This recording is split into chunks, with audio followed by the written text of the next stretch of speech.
Good morning, everyone, and welcome to Juma Game Reserve. Nice baby giraffe to start with. Well, sorry folks, we're a bit late this morning. We had a bit of a surprise, and we had a false connection at the back of Ganda. Good morning. We had a false connection at the back of Ganda, so we had to make a plan about it, which we did. And I think it's Tara's fault. She's back today. She'll come in front of the camera, I'm sure, at the end of the drive and say hello to everyone. Eh, Tara? Yes. So let's blame it on Tara. It was her fault. She brought us bad luck from England. Anyway, two people I really would like to thank out there, Rosie and Sandra, and for a nice, very nice scarf. I'm very, very grateful. It's very, very nice. Thank you very much. And also, I got two more presents, but because of the hurry this morning and we were late, so I just left everything at the camp. But I'll show you this afternoon on drive what I'm talking about. And Rosie and Sandra basically got me a few presents from England when they saw Tara. All of us, actually. Tara and Mark also got some presents. So thank you very much, guys. All right, we're just close to the den. I'd like to go and have a look. Tara can't wait to see the pups as well. We've been talking about it last night, and she's really looking forward to see the new baby, see Teddy. And let's go and have a look, see if they're outside and active this morning.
Quite a lot of game this morning around the den. Some zebras, some giraffe. We had some buffaloes the other day, the last time I was on drive. Let's go and have a look at the Hyena den first, and if it's not active, if they're not there, then we can always come back and spend a bit of time with the giraffe and the zebras. The farting zebras.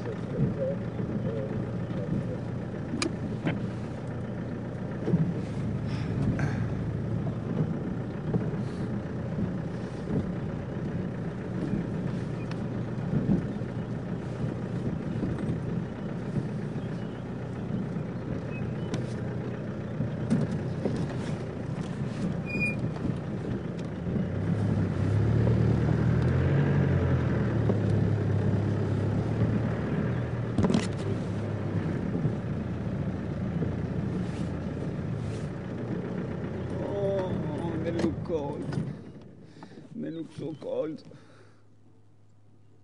Sleepy and cold. Alright, so we've got two of the youngsters here. And I can see on the other side of the den, I can see the mummy is there.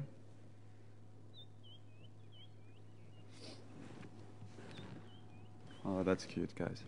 That's really, really cute.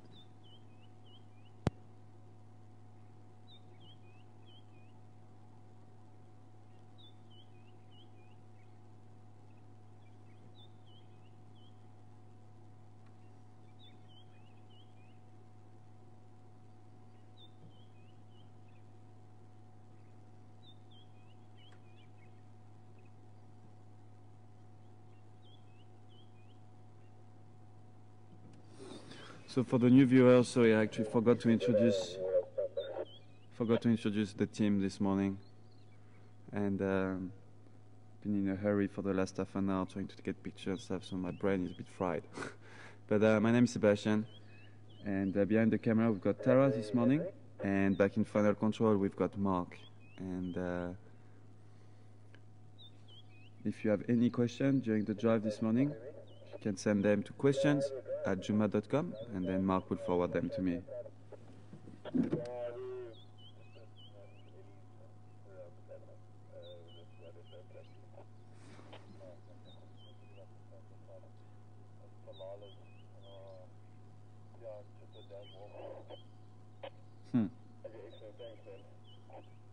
So I'm hearing on the radio that the Tselala, the lions that you were with on drive yesterday afternoon with Mark and Becky, Bibi, and the 4 young lionesses, apparently they're on Chitwa's property this morning, so we'll not get a chance to see them.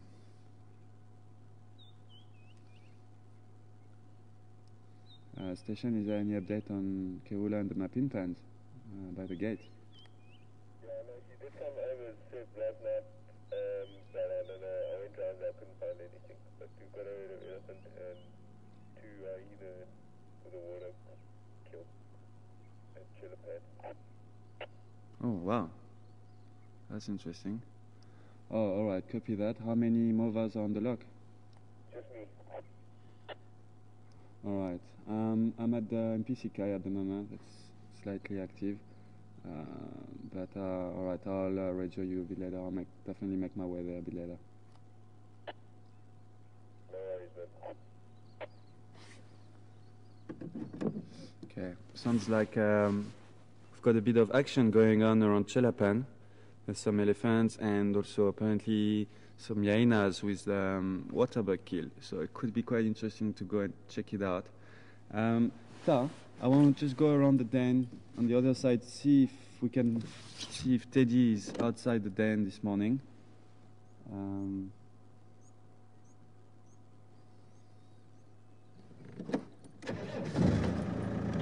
then we could slowly make our way to Chelapan.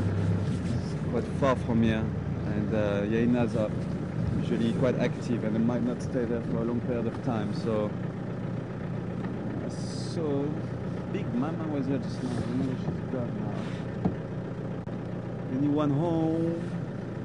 Let's just go and make a loop over there and come back.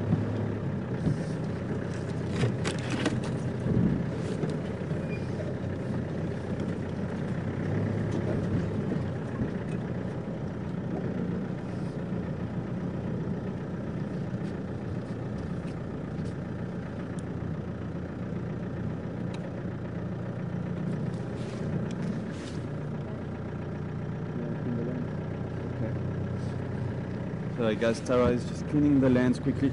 We had a bit of rain the other day and there might still be some raindrops on the lens.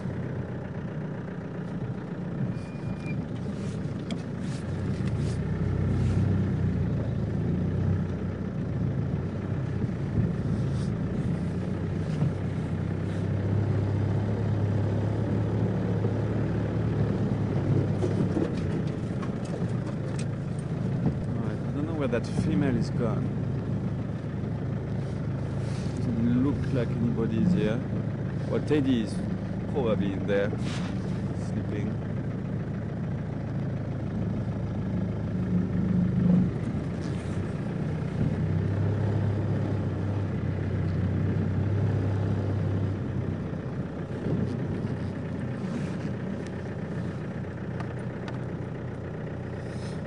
Alright, let's have one last look at them.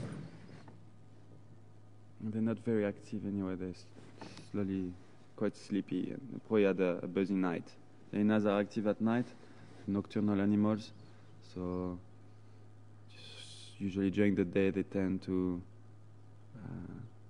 sleep in the shade or by their dens.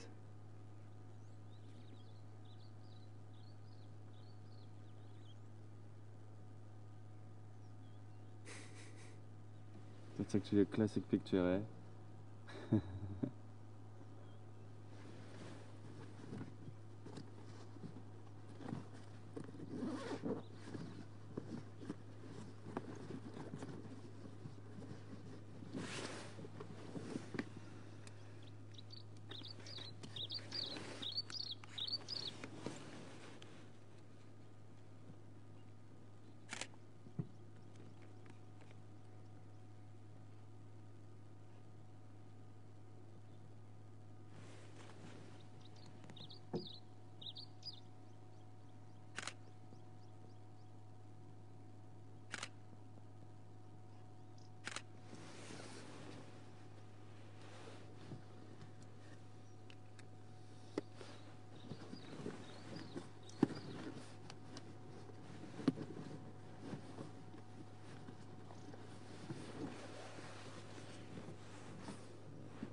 nice and warm now.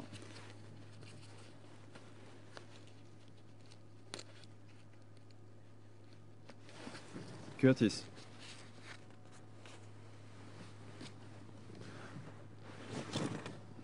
Good morning, Curtis. Welcome on board this morning. Curtis wants to know how cold it is this morning. It's warming up now, but when we woke up around 5:30, 5:45, it was probably around, wasn't that cold? Maybe around 15 degrees, between 10 and 15. And now we're like probably around 20, just around 20 by now. So we're definitely getting into spring. Temperatures are getting much bearable now. It's not freezing like it used to be in the morning. And we had some very nice warm days a couple of days ago, just before the rain. I think one afternoon it was around 27, 28 degrees. So that shows that spring is on the way. 1st of September will be officially the first day of spring day. And that's in a couple of days. So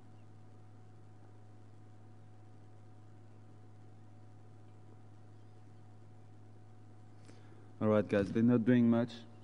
We can always maybe come back later. We'll definitely come back this afternoon anyway and see if we can see a bit of Teddy this afternoon. And I'm quite keen to just go and take a slow drive towards Chelapan and see if we can see a bit of action there. If we have some hyenas on a kill, that could be really interesting. Bye little ones, we'll see you later.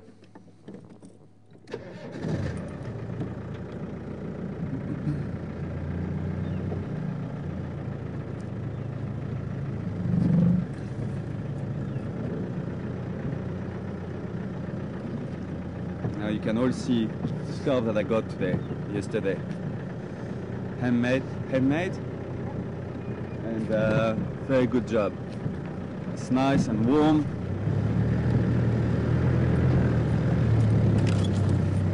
And it's khaki color, bush color, which I love. But thanks a lot, Sandra.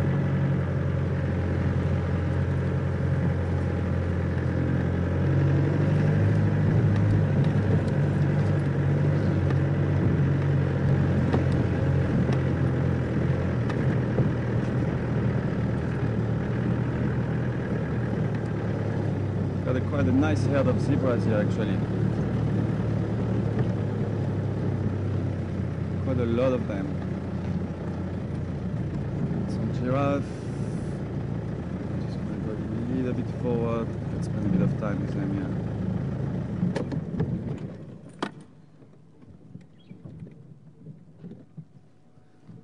So there are quite a lot of zebras.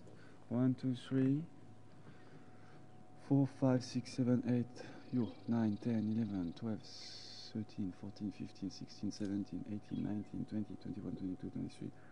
Sure, and I'm sure I'm missing some. Probably around between 25 and 30 zebras.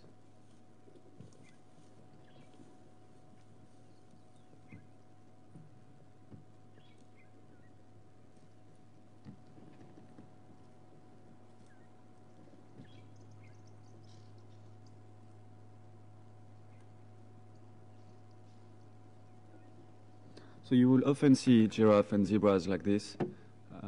They don't compete for food. Obviously, giraffe eat at a much higher level on the vegetation. They browse on a much higher level. And zebras are grazers and browsers. So they don't compete for food. And the main reason why they tend to be together like this is for predation, to have more eyes and more ears, to look for predators or listen for predators. And especially the giraffe having a height advantage. So that's why you will often see giraffe and zebras together. Wildebeest as well, gnus. You'll often find that herbivores tend to different species tend to be together when they're feeding. That's a nice shot. Giraffe and zebras together. This is a female giraffe. Got there walking. You can see how her horns are. She's got lots of hair on the tip of her horns. And that's one of the differences between males and females. Males tend to have bald horns because they use them for fighting much more than females. Like in every species, males always fight more.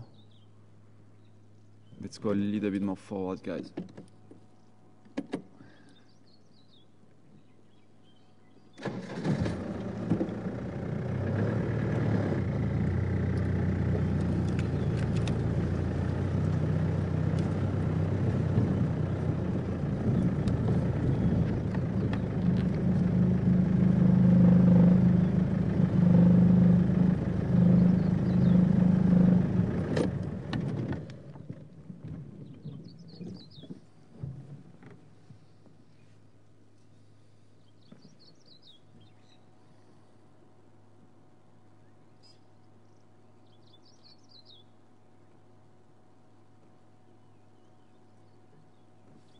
And as always, also you'll find some fork-tailed drongos, which is that black bird on the right-hand side of your top right corner of your screen. And you will always find those birds around herbivores and around elephants. They eat insects, and from the movements from the giraffe or from the zebras through the grass, they always dislodge a few insects, and that's what the fork-tailed drongos are after. And sometimes you will see them diving into the grass. And on the giraffe back, what you're seeing now, those are oxpeckers, and these are after ticks, and they're basically having a interspecific relationship with the giraffe, and they're basically helping the giraffe to get rid of the ticks. They're feeding on the ticks on their coat.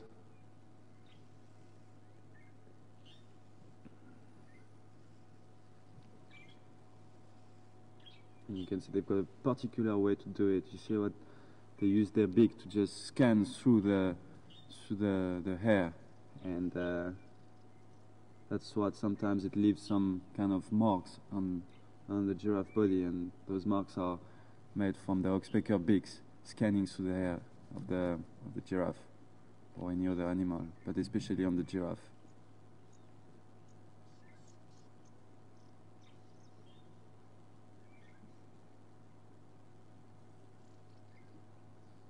Fork-tailed drongo's gone.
this shot you can see very well the stripes on the zebras. That brown stripe I was talking about the other day, which is characteristic to the Burchell zebra. It's a brown stripe between the black and the white. And people think it's dirt or think that they are dirty, but no, it's a brown stripe, and that's only on the Burchell zebra. That's the zebra we get here.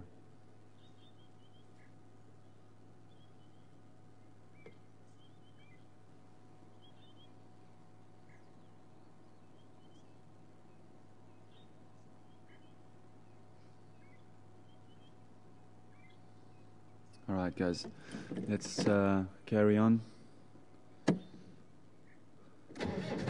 Still have quite some distance to cover to get to Chelapan.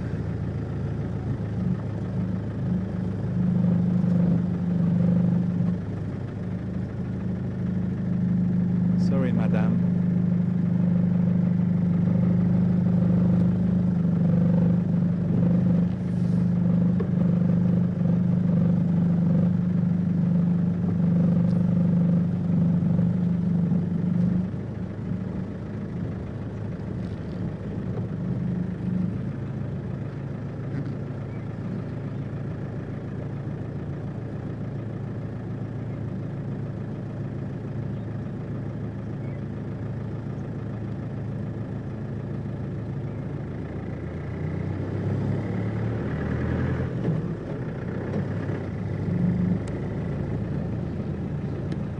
I'm holding it now. Can you still hear it vibrating?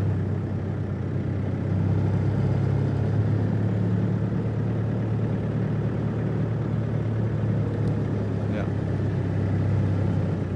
Yeah, exactly. So I was just talking with Mark about the vibrations, probably coming from that wooden plank on the dashboard here. And depending on the revs on the vehicle, then it might vibrates a little bit too much. That's what you guys are hearing on your side.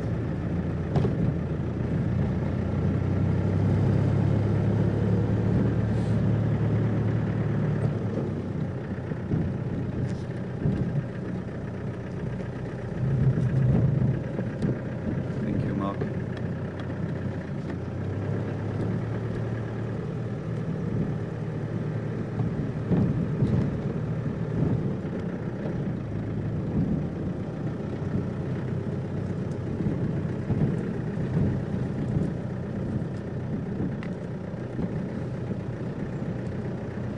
Phoebe, good morning Phoebe. Welcome to Juma this morning. Phoebe wants to know why hyenas smell bad and what do they smell like.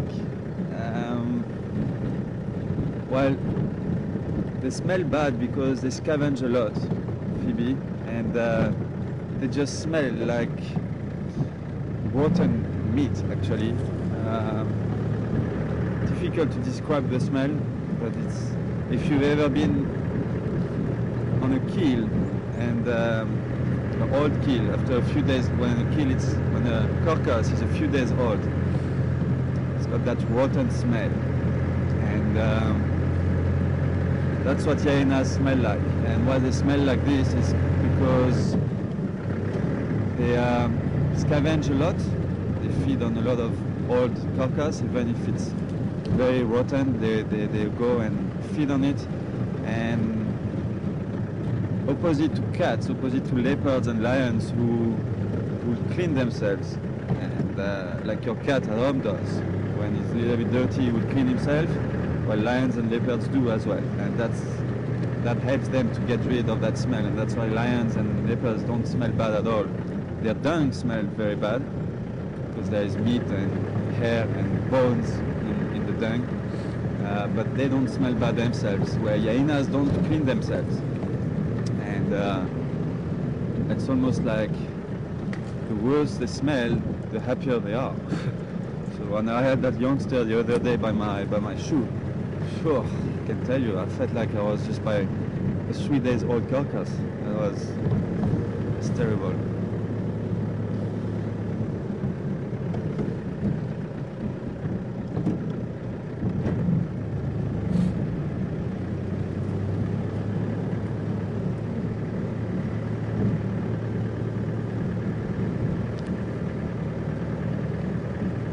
So the team is back this morning.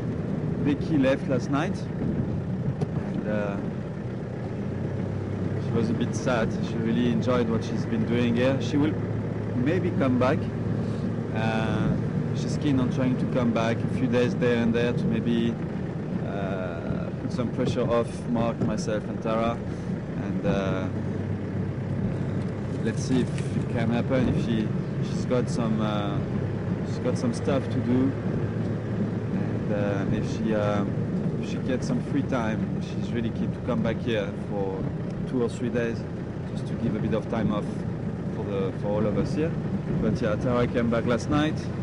Welcome back, Tara. Great to be back. She's very happy to be back. She can't wait to be presenting. Pretty sure she'll be presenting tomorrow. She needed a bit of a break. She flew back from England yesterday. She arrived yesterday morning and jumped straight in her car, picked up her lens. So she's got a working camera again, because her 300mm lens wasn't working. So she got it fixed while she was in the UK. So she got her lens back, and then she drove all the way back to Saint-Vicent, and that's a 7-hour drive. So you can imagine how tiring it is after a 12 hours flight, where we slept only for a couple of hours in the plane. So she was quite exhausted last night, and she just wanted to maybe be on camera this morning, just to be out there and slowly but surely get back into Juma's vibe. But it was nice. We caught up last night, a few drinks, and telling me about her life in England and the people she met, and that's really nice. She's very happy to be back. And she's brought us bad luck this morning.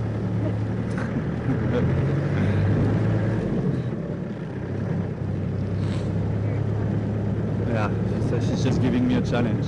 Well, it was a good one.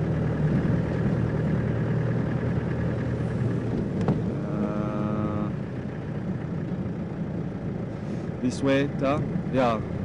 River's Nest and then I'll have to turn left at some point, right?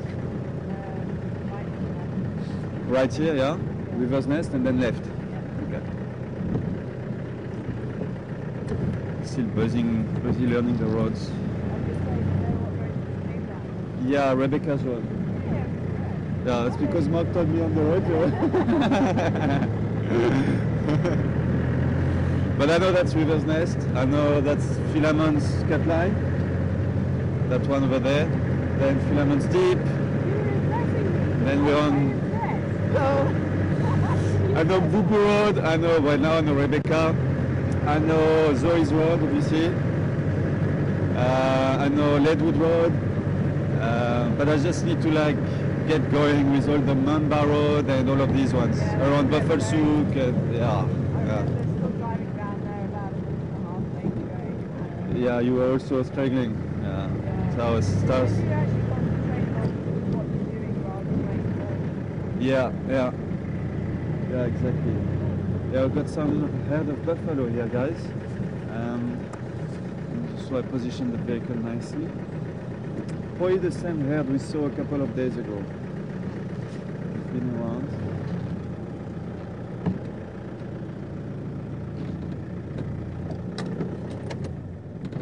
Don't leave. So, big boy, this one. I'm pretty sure it's the same herd that we saw the other day. It was what we call the Daga boys. Daga meaning mud in Afrikaans.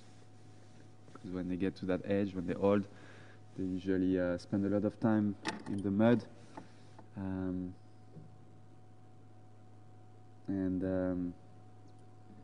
The two main reasons for that, let me just try to maybe go a little bit forward.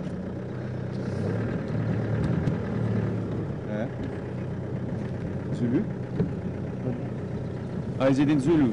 I thought it was in Afrikaans. Yeah, it makes more sense actually. Daga meaning mud in Zulu, not in Afrikaans. Sorry guys. And the two main reasons for that is obviously for the parasites, to get rid of parasites on their skin. And the other reason is when they get to that age, when they're old, they lose their hair. I'll try to go in there to see if you can have a look at this one lying down there, chewing the cud.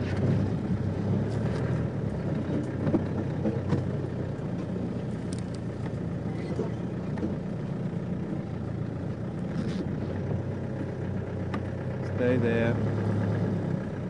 Do you have him? Yeah. Cool. Hello, big boy. Sure. So yeah, I was saying the two main reasons is the first one to get rid of parasites on the skin, and the second one is when we get to that age, they tend to lose their hair on the body, and they need to cover their body with mud to protect from sunburns as well, especially on the back, on their rumps and on their back. Guess a little bit like humans, when they get old, they get bald. And you need to put sun cream on their heads. So that's quite a big bow. We've got here. You can see his horns. The boss is huge on his forehead, and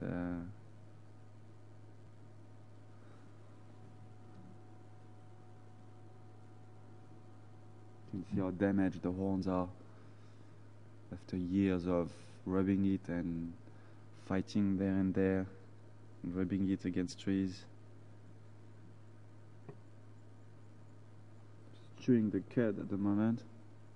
Probably been feeding at the end of, or towards the beginning of the morning, end of night, beginning of the morning, and now as it starts getting a little bit warm, they like finding a place in the shade and just take it easy and chew the cud, which helps for the digestion.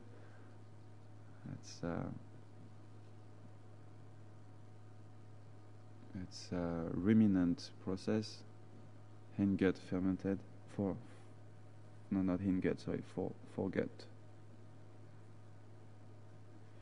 foregut fermentation process. And basically what happens is they've got 4-chamber stomach, and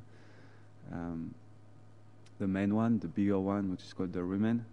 The rumen would be sending the food back into the mouth so that they can chew it again for better digestion. And then also the salivary glands are very active when they chew the cud, and that secretion, those glands, the salivary glands, help for the digestion as well, so that when they swallow again the food, when it goes back to the stomach, then inside that stomach they've got some microorganisms living there, and they have a perfect symbiotic relationship with the buffaloes. So those microorganisms get accommodation for free, if you can call it like that. They get food for free, I'll explain why now, and they can reproduce themselves inside the host, inside the buffaloes, or inside any antelopes, which are ruminants.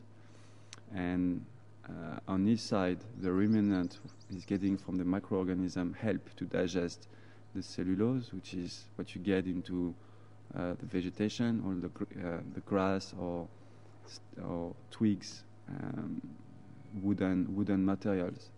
And the digestive system struggles to digest the cellulose. So those microorganisms actually do the job for the host, for the ruminant, and they do help for the digestion of the cellulose, and that's how ruminants get as much nutrients as they can from the vegetation.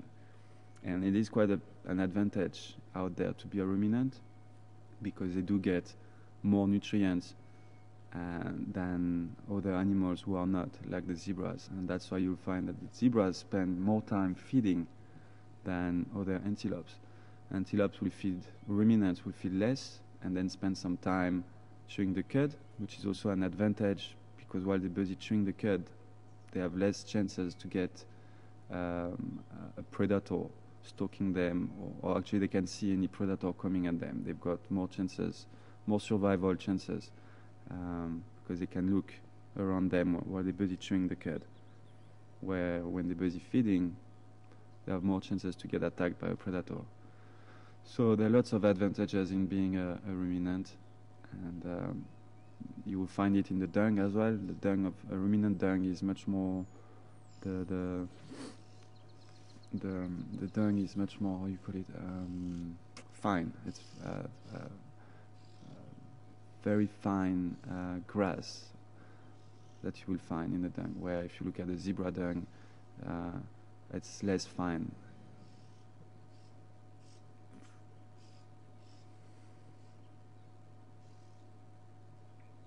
And the buffalo dung actually exactly looks like a cow dung, cows that you will have in a farm everywhere in the world, those normal cows.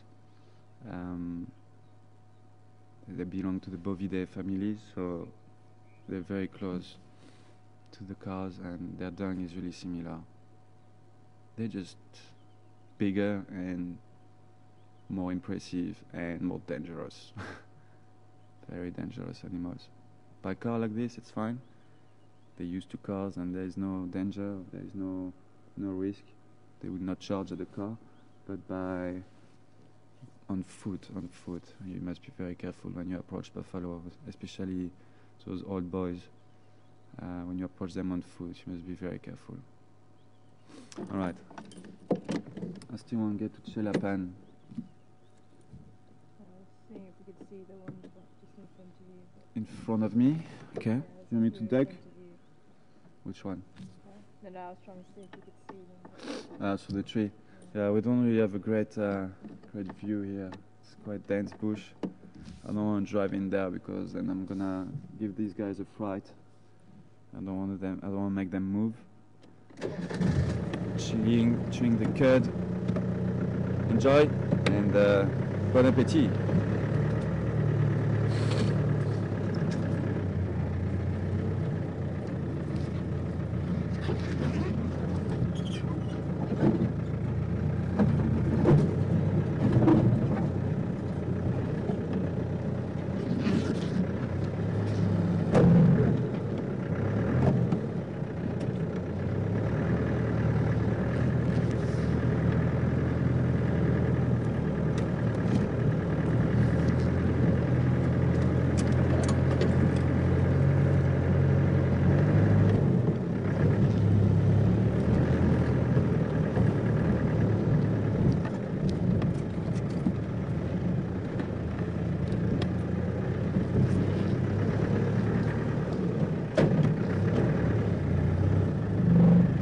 So far so good, we're not doing bad. Hyenas, impalas now on the right hand side, but far. We're not going to stop for them now, guys, because they're quite far in the bush. Hyenas, giraffe, zebras, buffaloes, impalas. Maybe waterbuck now, a dead one though, that still counts, even if it's dead.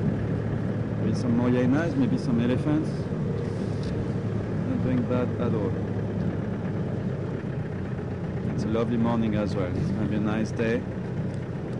It's probably going to be quite warm this afternoon. I can see some fresh elephant dung in front of us.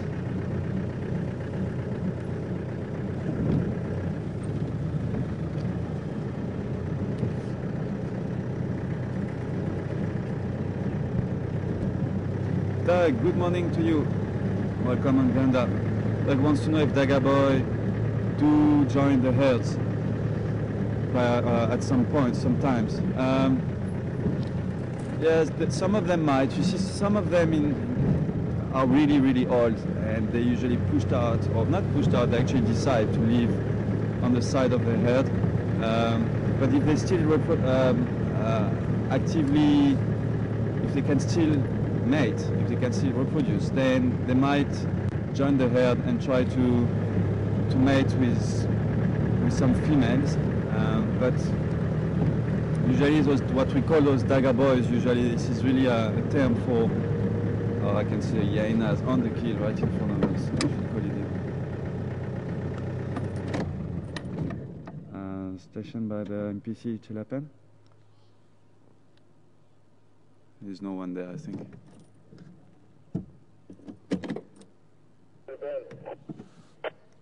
Good morning, can I join? Yeah, I've just pulled out the backyard asset. I'm just got him bully on the other side. If you can hear my vehicle, but I'm just trying to relocate. He's gone into thick bushes. Yeah, here your mother. All right, just arrived at Chelapan. Okay, I'm gonna be a bit with the NPCs and then I can maybe try help you relocate Mvula. Copy, I'll let you know now. All right. Sounds like Graham, eh? This is Graham, right? From the radio. We're not listening, okay. But I tend to forget at the back over there, it's true, you really can't hear much with all the equipment and... Alright, I don't know if it's Graham, but he's... whoever it is, it's got... There? Yeah, I know. Yeah, I know. I just try to park on the other side, the light will be much better. Hello.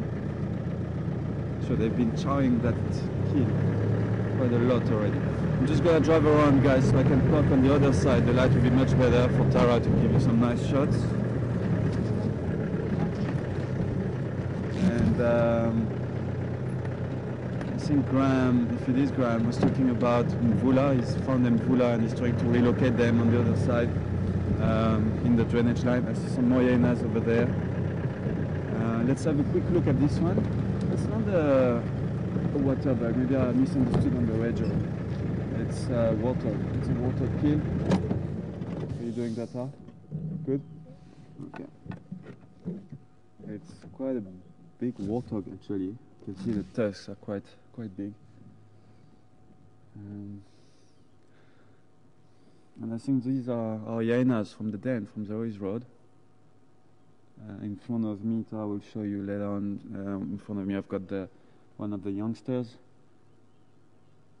He's chewing on, I think, a leg. And yeah, Phoebe. You see, Phoebe, you were asking me why they smell so bad. That's why. And well, that's not the old kill. I can't even smell it right now. But even if it would be 3 days old, they would still be chewing on it.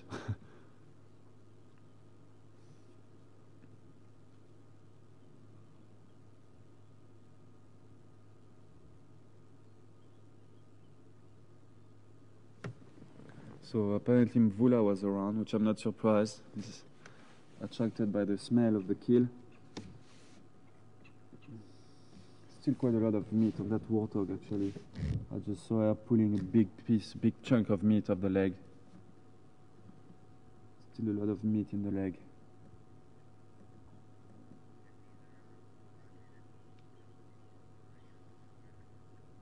Oh, yeah, good point, Mark. Yeah, Mark is saying there are more chances actually than Mvula might have made the kill. And those little buggers stole it from him. That's what they do. So either way, we're not too sure yet, but Mvula might have made the kill and those hyenas might have stole it, or they might have made it and Mvula is just around and smelling it and trying to get a piece of it.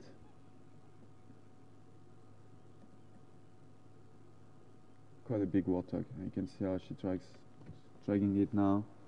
See how built they are with their front legs and their shoulders. Some people ask why they have a sloppy back. This is one of the reasons. Look how powerful their muscles are on their front legs and shoulders, just to be able to carry big carcasses like this one. And they can drag them for kilometers sometimes.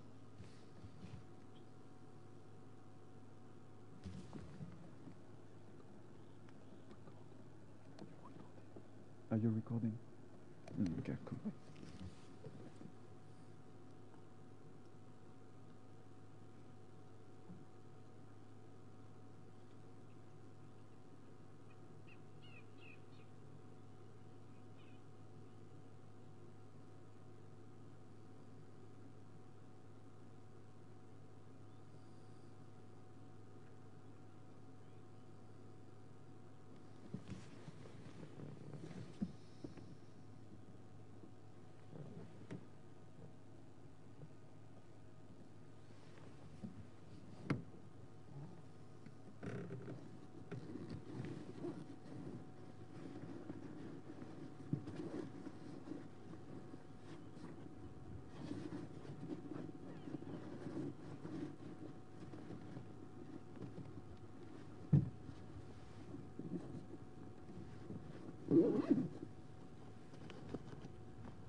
Welcome back, Tara. Can't really get better than that.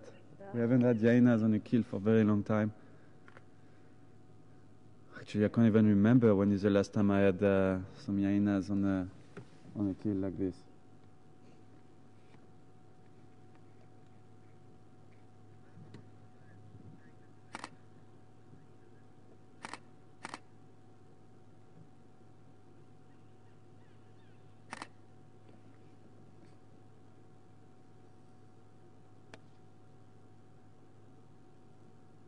Good morning, Minerva. Welcome on board.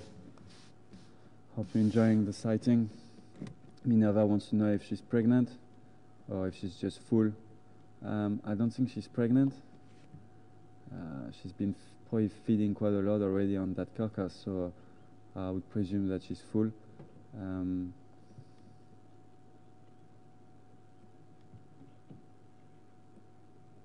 Got quite a full belly.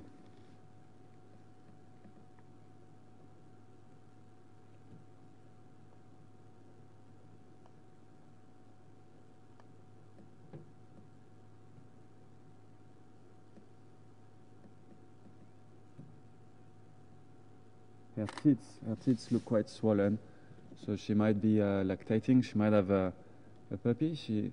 I don't think she's Teddy's mom. Difficult. I'm really struggling to find patterns to recognize or to differentiate them. But I really don't think she's Teddy's mom. But she might have a youngster that is still suckling on her at the moment, and that's why her teeth are quite swollen under her belly. But I think that full belly is just full of food. Minerva, I'm pretty sure it's.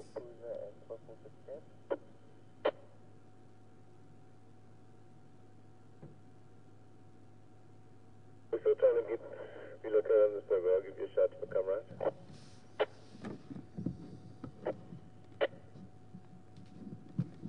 See, when hyenas get a chance to find a kill like this, I don't know if they killed it or if they stole it, but they usually just eat as much as they can, they would swallow as much meat as they can, because out there nothing is granted, and they might just lose the kill from lions or from any other predators who could arrive at any moment.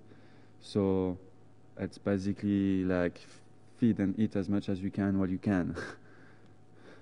And they've been seen eating like 4 or 5 kilograms of meat.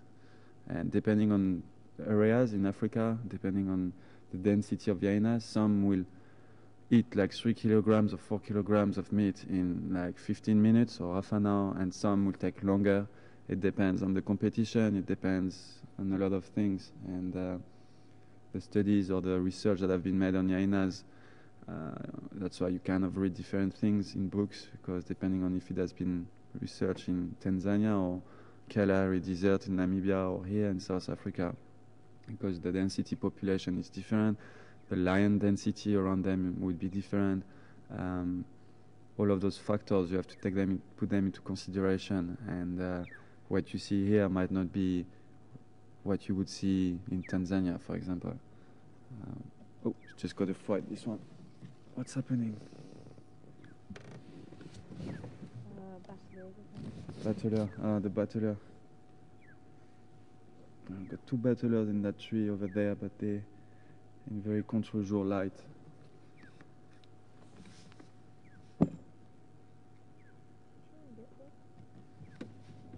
I'll try and get them. Yeah, you won't, with that kind of light, you will not really see the patterns on their body. But at least Tara can show you, yeah, their shadows, their shapes.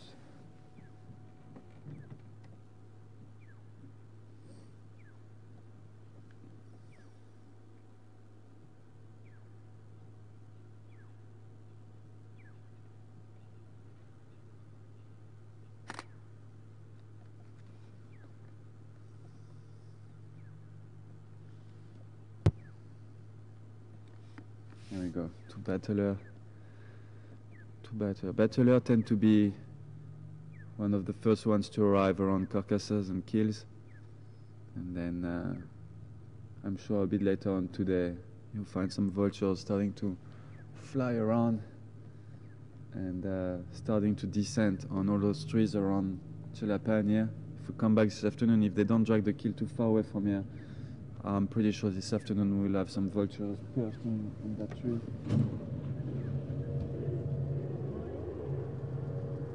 Morning, Graham. How are you? Good, and you?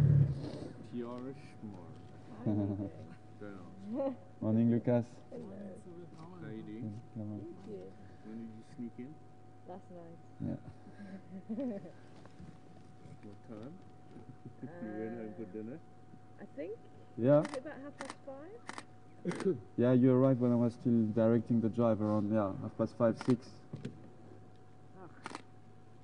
Yeah. So any luck on that mvula? No. We went in. In the drainage line? You cross through. Yeah. What's the third? Third Vulture's Nest, then gone to the second road, and then you went just where that volcano is. You went in there. Okay. So they got quite a bit of it, didn't they? Yeah, then that's where they He's an got this unhappy thing from. boy. Because I was wondering where the hell you got a hyena. I mean, a hyena got a hog so early in A the bone morning. in his mouth. Nothing like taking a dead pig for a walk.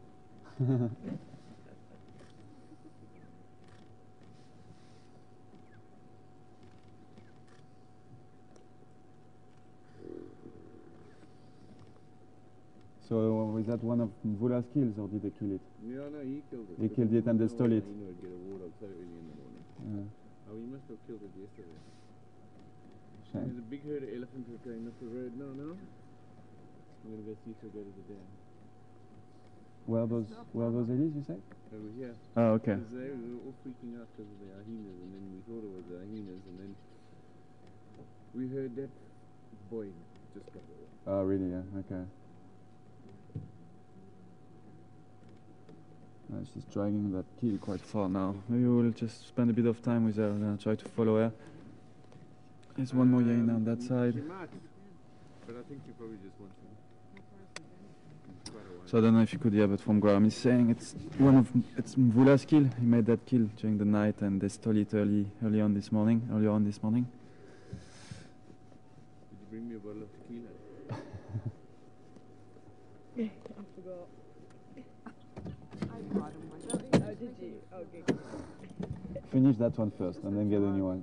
That It's one's probably too- gone already. That one I'm saving to someone special. It's I been bet 3 you days. are special. Thanks, Graham. You are special, you are special. All right. We're going to go try and get these goodies. Okay. All right. Let me know. I'll see you a bit later. Take care. You too. All right, guys. Let's try follow up on that hyena. See where she took the kill.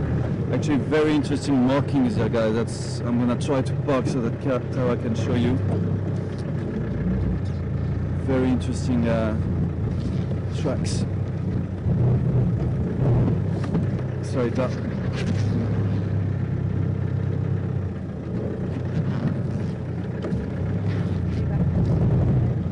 Sorry? Feedback.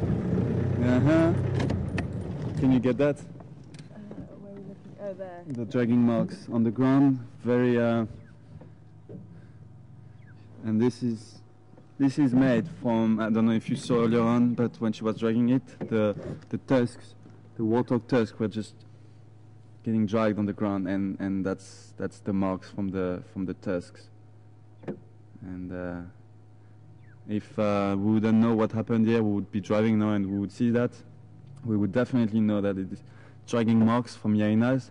You would see hyenas tracks also around, and you would know that she's been dragging something. But then to know that it is a warthog she was dragging wouldn't be that easy. That could be left from impala horns, any other kind of herbivores' horns. So it wouldn't have been easy to guess that's made from a warthog. But because we've seen it happening, it's nice to see what it looks like. All right, let's try to catch up with her, see where she's going. I'm pretty sure she's still walking on the road. For them, when they're dragging carcasses like that, it's much easier for them to walk on the roads than in the bush where they get a lot of trees, vegetation, whatever in their way. So it's much easier to just walk on the road, and I can see the dragging marks in front of me all the way. There is one in front of me. One of the youngsters is walking. The other one, we left him behind, still around Chelapan, quite chewing on a bun. And this one is following. Maybe that's her mum that is following. Now we have two females at the den, and he's stopping here for a drink. And the other one is right in front of us, still dragging the warthog on the road. And this one stopped here, maybe trying to quench his thirst. Not enough water. Tough time, dry season.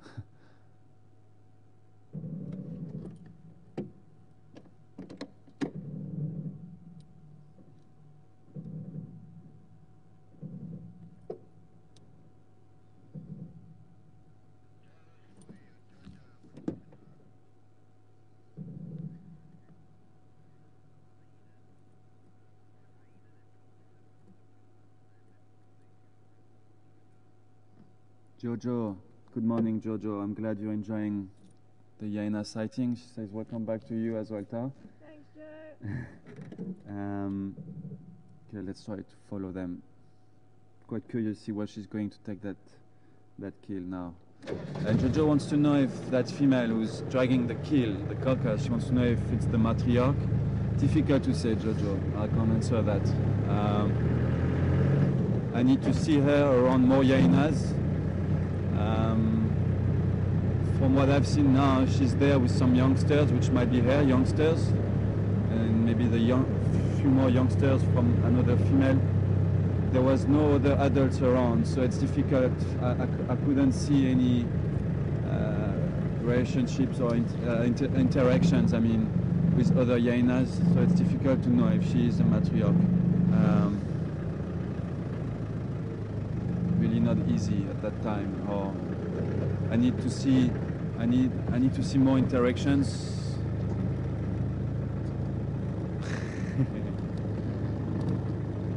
It's quite playful, this one. Okay, she's still dragging it. She's going off road now.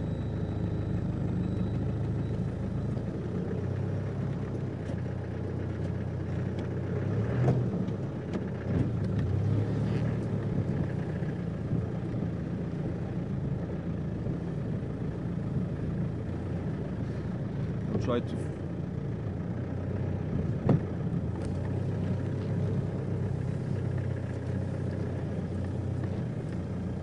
Eileen, good morning to you, Eileen. Eileen wants to know Gilly, sorry. Gilly, alright, sorry. Gilly wants to know if warthogs are related to pigs and if they can be eaten, if they taste good. Yes, they are related to pigs, the same family, the Suidae, S-U-I-D-A-E family, and you can eat them, yes, really, you can, and they taste very good. Personally, I would rather eat warthogs than pork. On the braai, a nice warthog ramp on the braai tastes really delicious.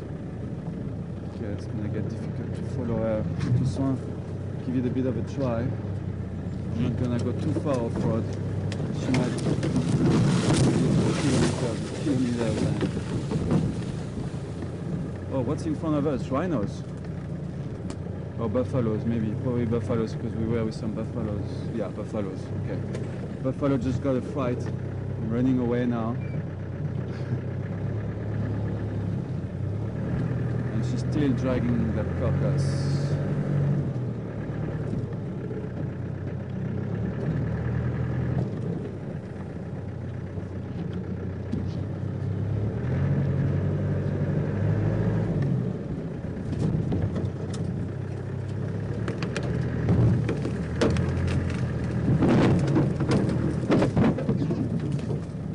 Helke, good morning. Oh wow, that would have been a great shot. The hyenas with the buffalo in the background.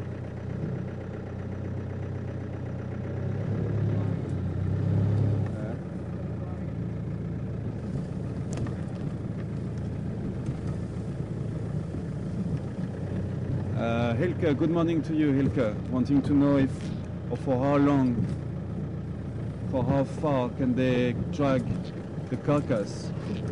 Well, it will depend, but I've been reading that they can actually drag it for even a few kilometers sometimes.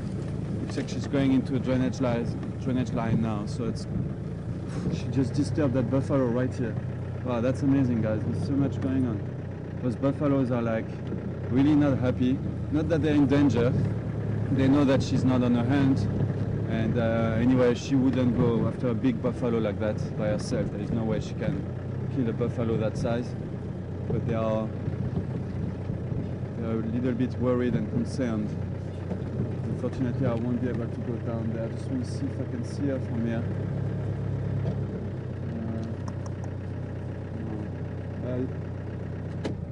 She's on the other side already. There's a buffalo just... Yeah, I see him. I think she went through the drain. I can. Oh, there she is. Okay, I hear dragging. She's just right here on my left, but like quite far in the bush. We'll not be able to get a shot of her. But oh, did you hear that?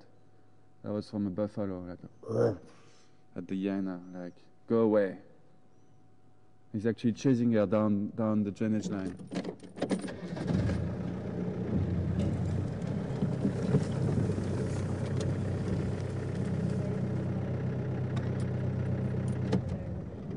Yeah, she's walking in the drainage line now. Just trying to think. There is no way we can get in that drainage line, eh? I know there's a smaller section further back that side, but I don't know about getting up through here. Yeah. I have to go on a bit, but I think it just gets steeper and steeper. Yeah. So unfortunately, I can still see her from here. Maybe if I can a little bit forward. Oh, there's too many trees for the camera to show you. She's basically, do you see her? If I go forward? But she's right behind, you can see her from here. But for the camera to pick it up on the camera, it's not gonna be easy, guys. Do you see her?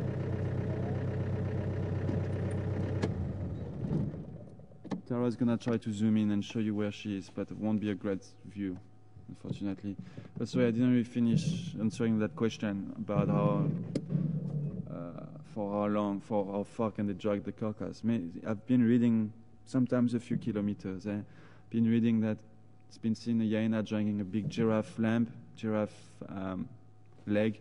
for like 2 to 3 kilometers.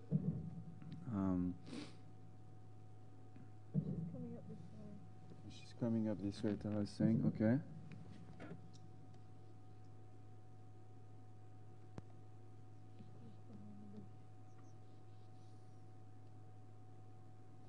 I'm not too sure where to park. It's quite dense here. There are lots of bushes around us, and I can also see her from here.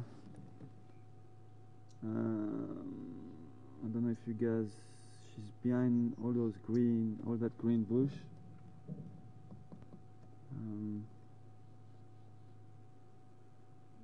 Yeah, there, I saw her now, she's moving. It's a pity she had to take it into the drainage line, eh?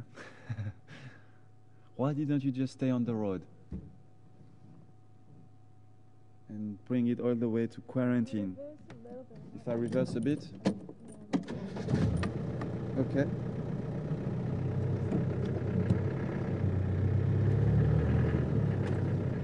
You tell me. Yeah? A bit more? Okay. Oh, all right, yeah, nice one. Looks like she's dragging it. No, she's not dragging it, is she? No. She left it there. Sorry guys, the car is rolling. Looks like she left the kill there.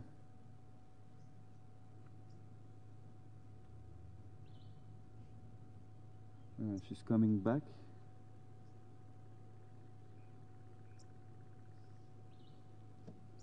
She's coming back. Or is that the youngster? Yeah, she's on the screen now. She's gone over. Oh yeah. Okay, yeah, so it's the youngster that I saw coming back. The youngster came back to the kill.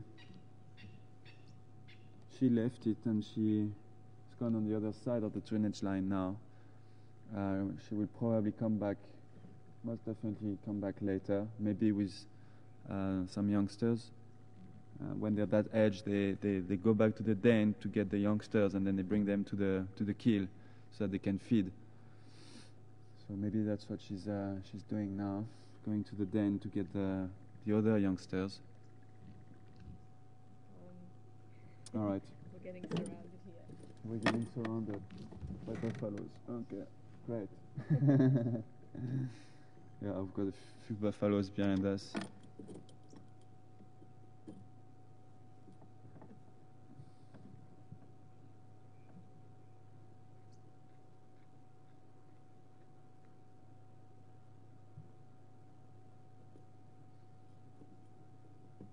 I can actually hear that youngster chewing on the kill, on the carcass. I hear bone crashing and cartilage crashing. So he's feeding on it now.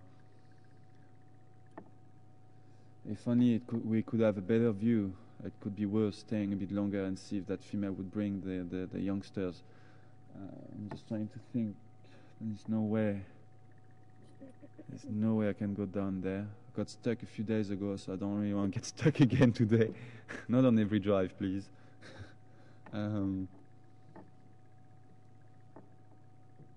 It's a pity. If she would have left it just in front of us here, in that drainage line in front of us, then we would have a very nice view on it. But like right now, where the kill is, there's no way we can have a view.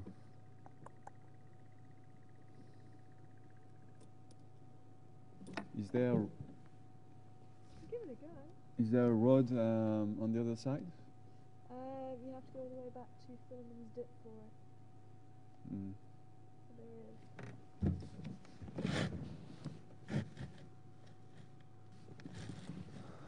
there is. Because unless we go around there, try to get down, then drive a little bit into the drainage line, try to make our way in there. Could give it a go. Just I need to find a place where I can get into the drainage line where it's not too steep. Because right in front of me, it's very steep. This would be like a jump. I don't know if you want to maybe try along that way first. That way? If she went that way. I don't know, because I think she left it somewhere over there. Yeah, because it's there's a definitely buffalo here. in front of us. Yeah, no, the carcass is definitely here. But she might even pop out onto the road a bit further up.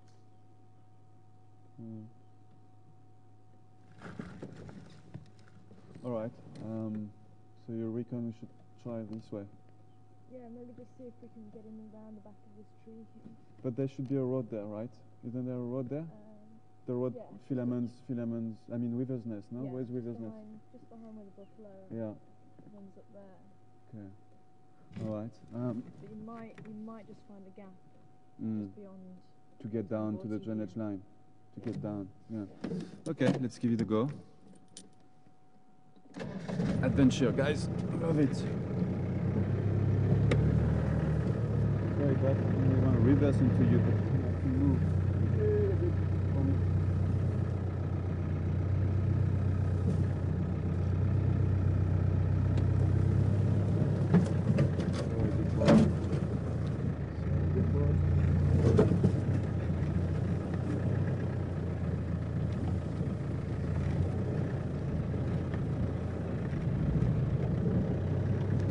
Sure, you look mean.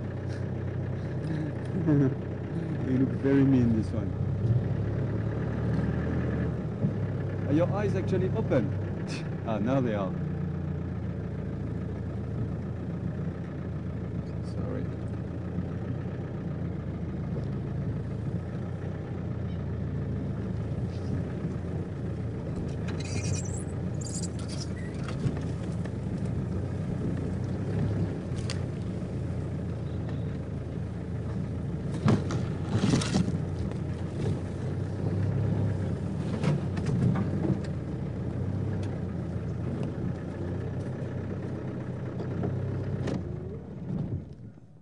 Sorry, Mark, hold on.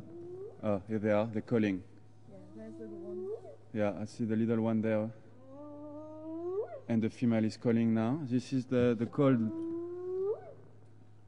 I'm just gonna let you listen to it.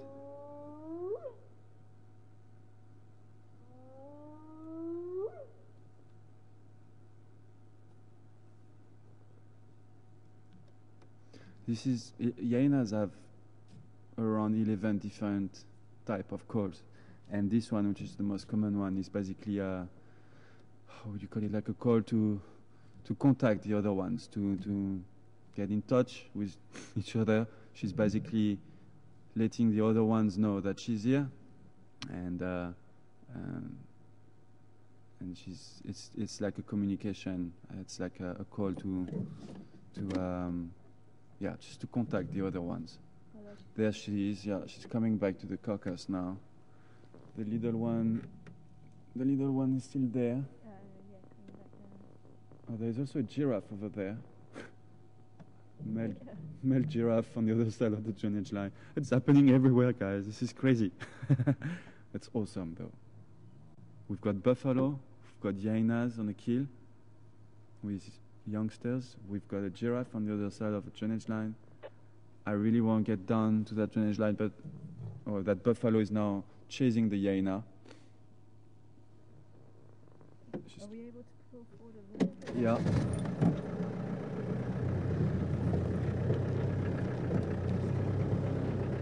I'll go there. We'll have a look. Oh, maybe we can have. We've got quite a nice opening here. Just saw the hyena running down there. Well, from here you should be able to get the giraffe. And down there in the drainage line, right on my right-hand side, I just saw one of the hyenas running. She's probably running back towards the kill now. And before I make my way down the drainage line, I actually want to see if she's going to stay there or if she's going to drag it somewhere else, because there's no point going all the way in there if she's going on the other side, and maybe she might drag it back towards that road on the other side of the drainage line, which is Philemon's Deep. Is it Philemon's Deep over there? Yeah. Yeah.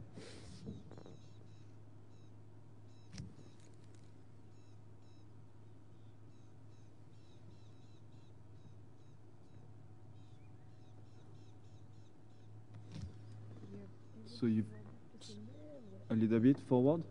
roll back. Roll back, okay. No.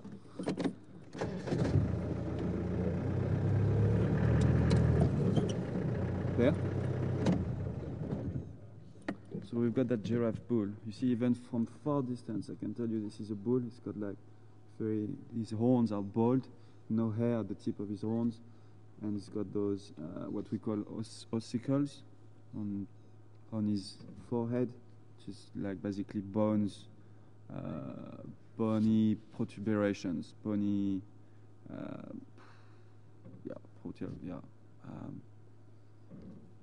can see on his forehead, on his muzzles and on his forehead. So that's quite a big giraffe bull we've got there, chewing the cud. I just heard some bones crashing again. I can, just.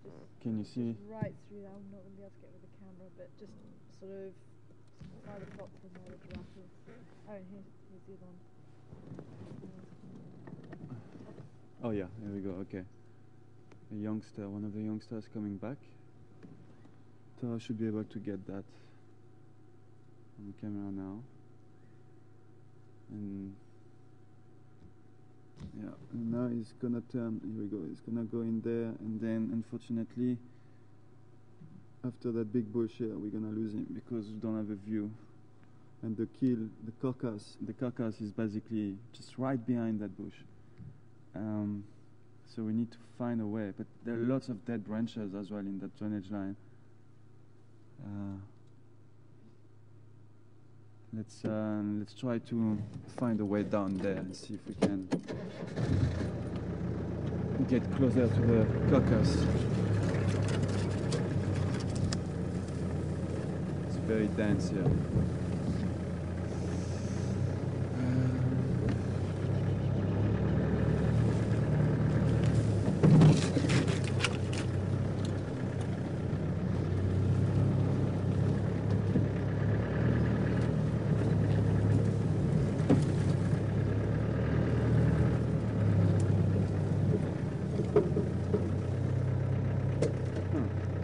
there.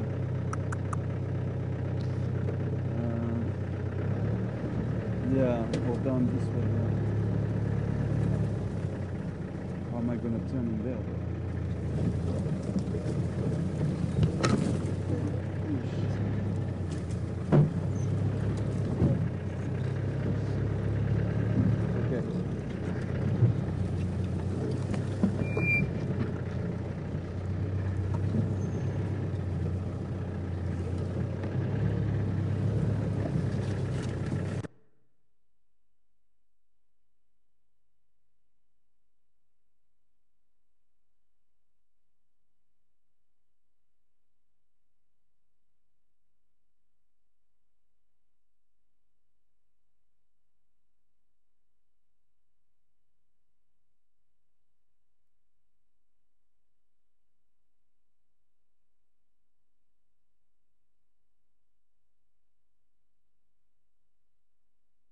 Warning this morning. Okay, pictures back. Let's see what's going to happen. Okay, you back? Okay, we're back.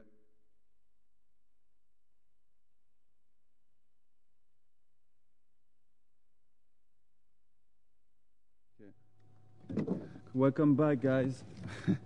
Yeah, we had a bit of a situation here.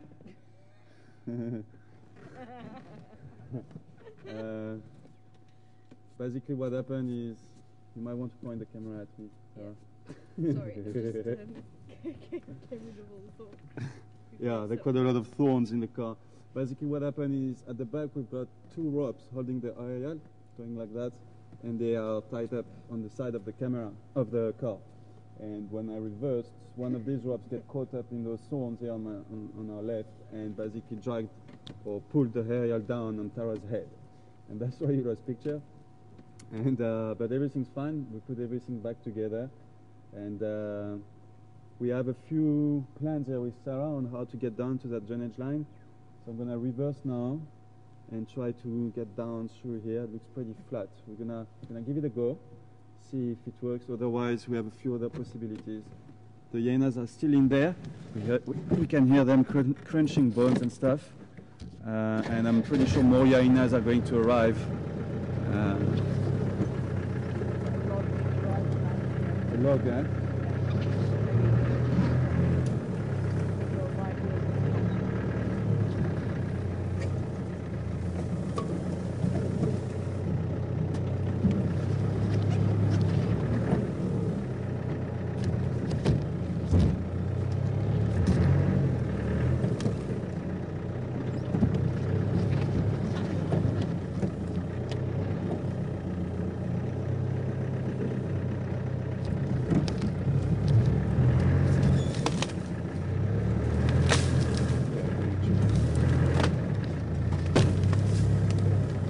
Dry wood, it's dead wood, so it's not too bad.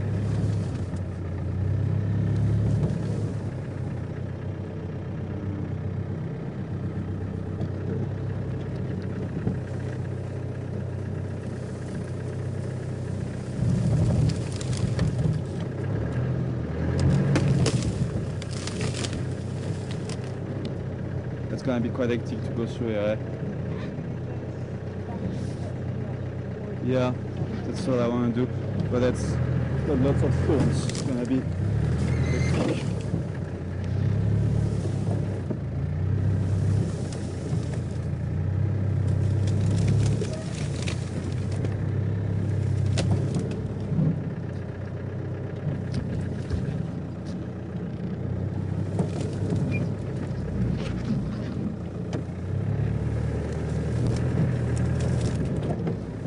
That's not gonna work.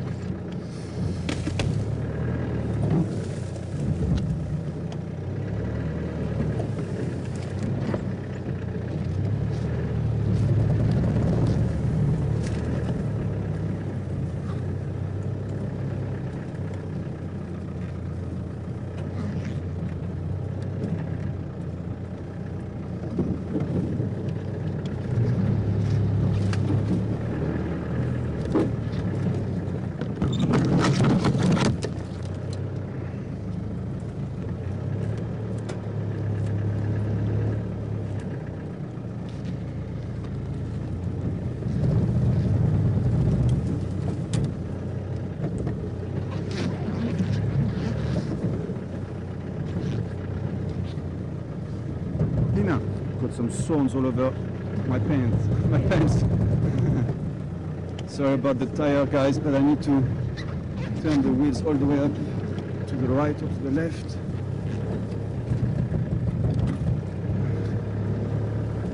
Alright, we're getting there, we're getting there. One more, and then I can go down. There we go.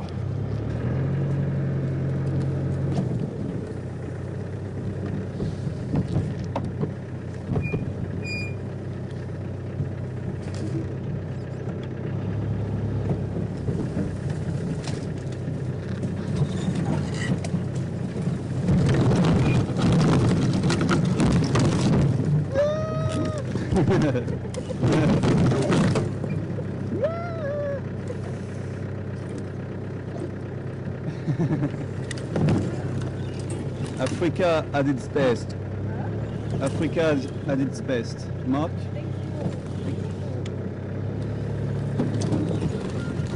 Alright.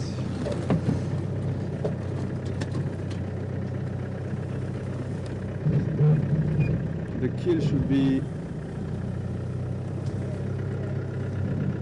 Ah, there it is, right in front of us. Okay, let's stop here for now. That buffalo is chasing her, you see. Sorry guys, might be a bit of an angle, but she's struggling. It's caught. Shame, the warthog is caught in the log because of the tusks, and that's why she can't drag it anymore. A bit of an angle, but I'm gonna park better just now. I just want to see what she's doing. Use your brain, lady. It's not. It's caught up in front. The tusks are caught up in the log. I was trying to get a good grip here. Oh, the youngster coming. See if I can go a bit forward. I was going to see if I can take the camera off. If you want, yeah. Okay, we're going handheld here, guys.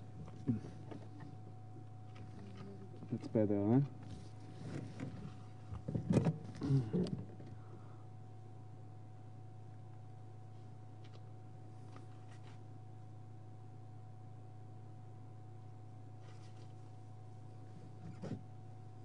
She's ripping the skin off now.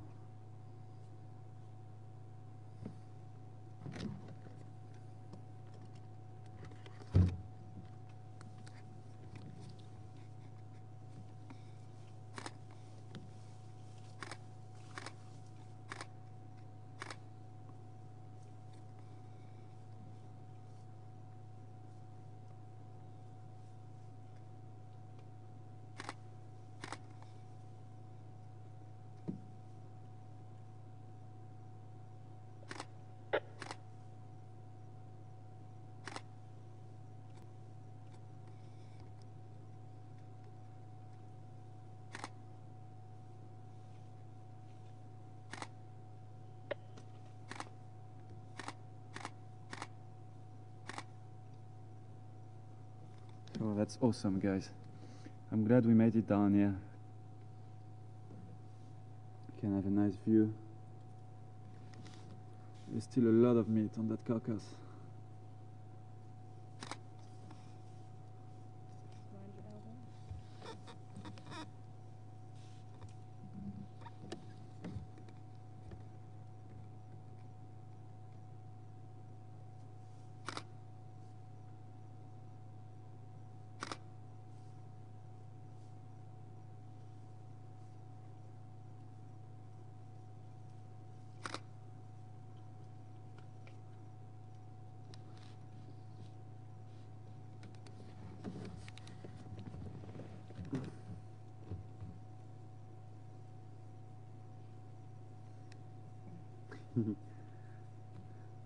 Do you recognize us, little one? Hmm?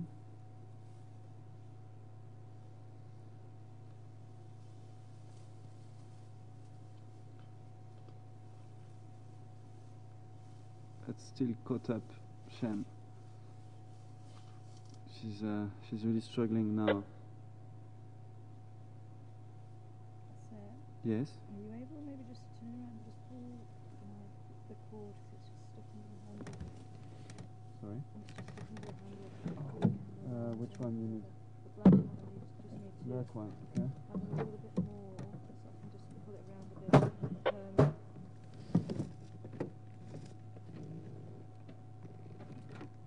Better. A little bit more if you can. Yeah, there you go.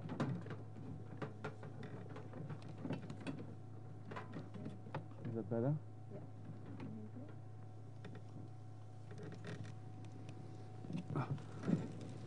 Really into an angle, guys.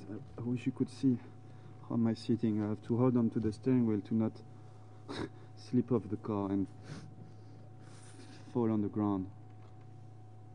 The car is basically parked like this, straight. This is how we are.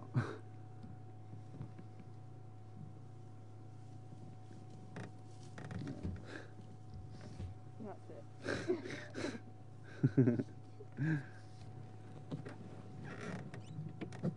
Maybe I could try. Let me see.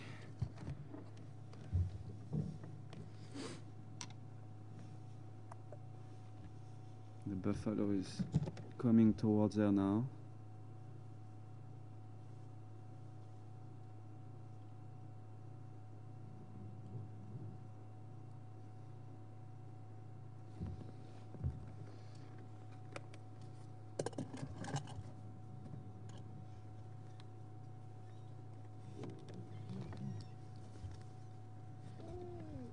Oh, here we go. We got more hyenas.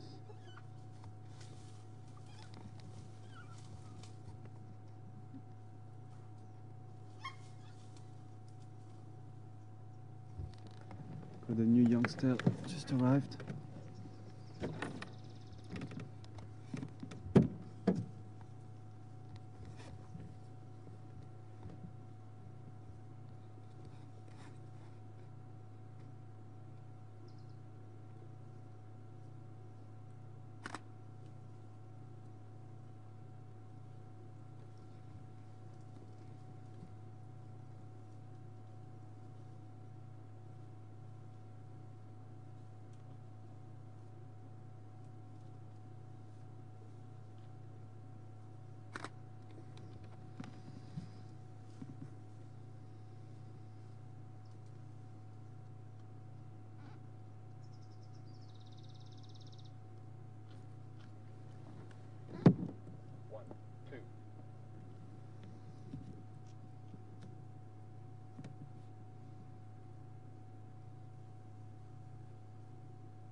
Mark, just give me a radio test. I'll see if I can copy you in here.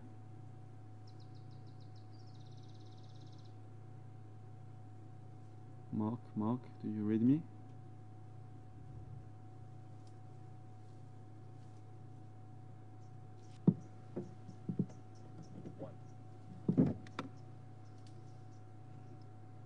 Mark, do you copy me? Yes, I'm copying you now on this channel. Okay, I see. So, alright. Do you have questions? Not really. One by one. Okay, but then it's fine. It's just because my earpiece, I'm not getting you through my earpiece. So let's just maybe chill here for a bit, and then when I get off the drainage line, then we can answer some questions. Yeah, that's what I was thinking. You don't really have questions relating to this, and this is good visuals.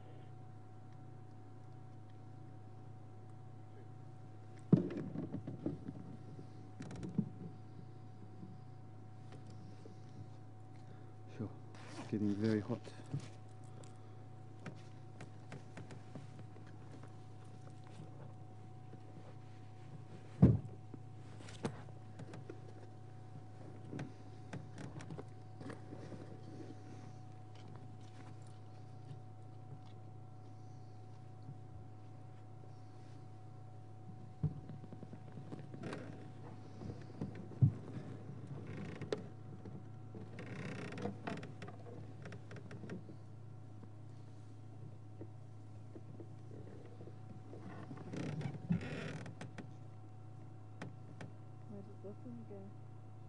That buff is gone. The buff is gone just behind the bush here. I want to see if I can go a little bit forward here. Tar. Yeah.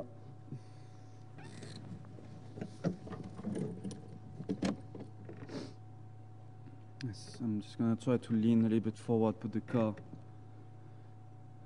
into a better place. Not easy for Tara to film like that.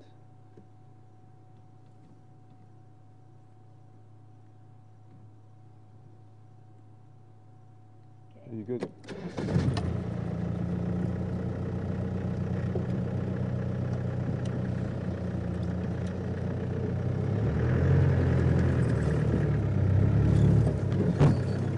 What was that?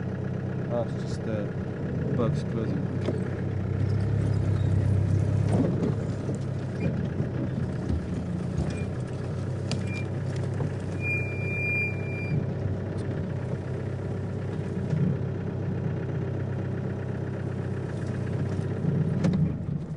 That's better, eh? Much better. I won't get closer because I don't want to give them a fright. Are you able just to move to the right? To my right, eh? Like this.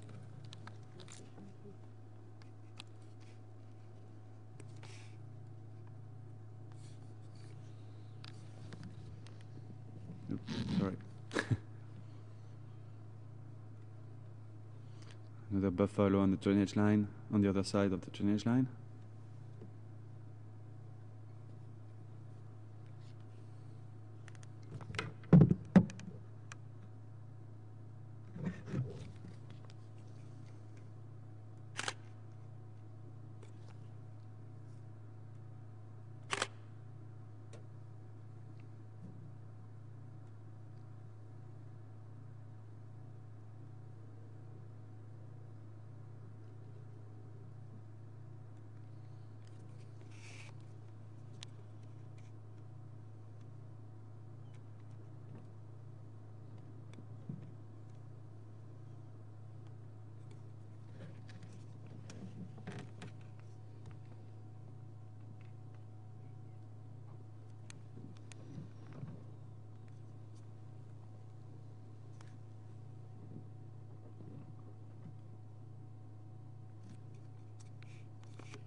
Hope you guys are enjoying that sighting as much as we're doing here.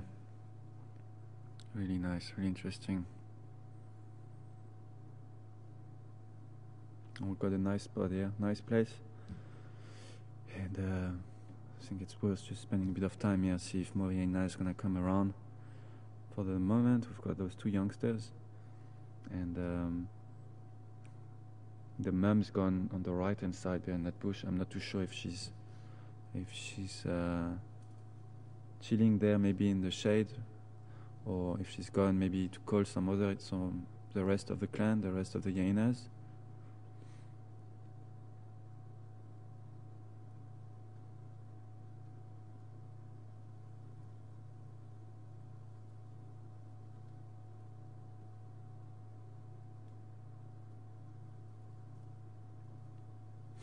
These guys there in front of us are probably around a year and a half old, just over a year. So they are weaned, but they're still very dependent on their mom. And hyenas will be fully independent around 2 years old. And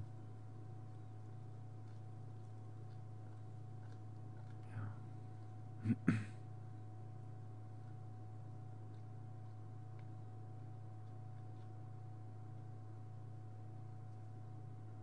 Very, very powerful jaws, hyenas, and I hope the mic can pick it up.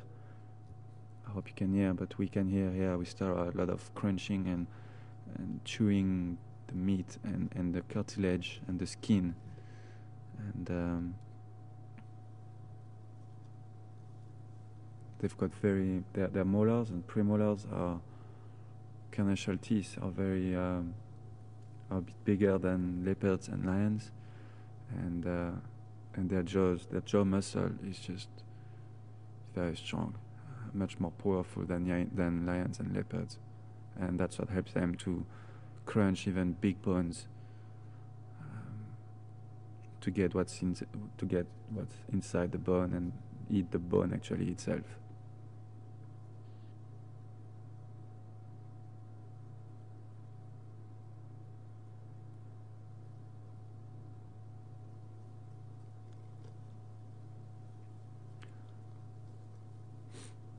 So where I'm sitting at the moment, the radio comms not really great.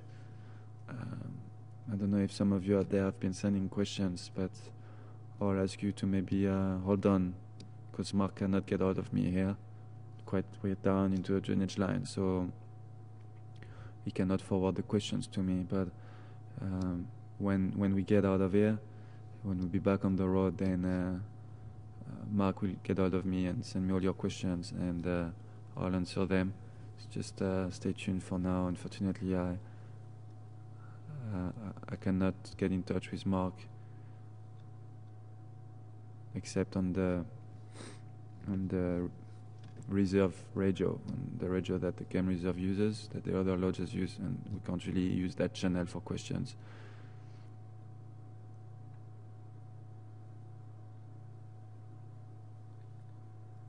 Yes, you are surrounded by buffaloes. Yes, you are. And where is your mummy? Where is she?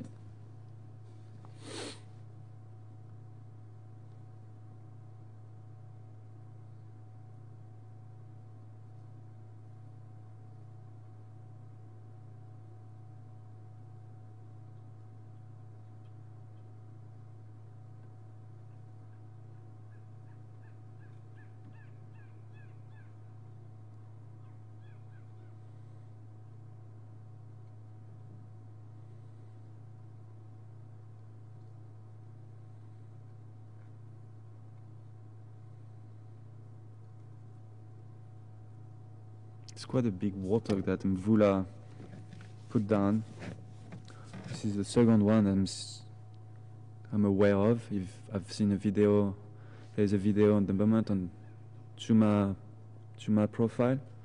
Not for sensitive viewers. It's quite it's quite a hectic video. But a few weeks ago, someone captured Mvula here on Juma Game Reserve, also killing a warthog. Approximately that size. which is quite big, and a lot of squealing and screaming, so it's not for sensitive viewers.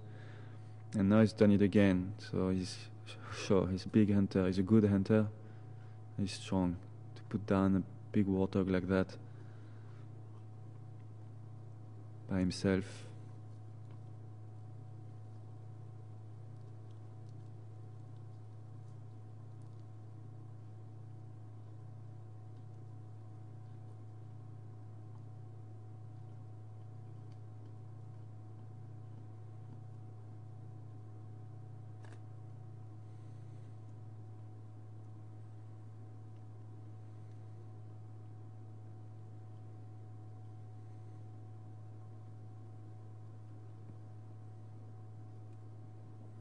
So it looks like we've got a topic per drive at the moment. Yesterday morning Mark had a leopard morning, and yesterday afternoon he had a lion afternoon. Sorry? Mark? Are you trying to talk to me? I can't copy you, Mark. And this morning we have a hyena morning. So far, so good.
And hyenas would eat everything on a kill like this. There are a few things that they don't eat, like lungs.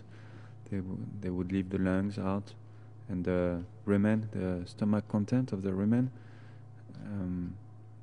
Being a warthog, there is actually no rumen. But for antelopes, like buffaloes and other kind of antelopes, ruminants, they would usually leave the rumen on the side. They would not eat it.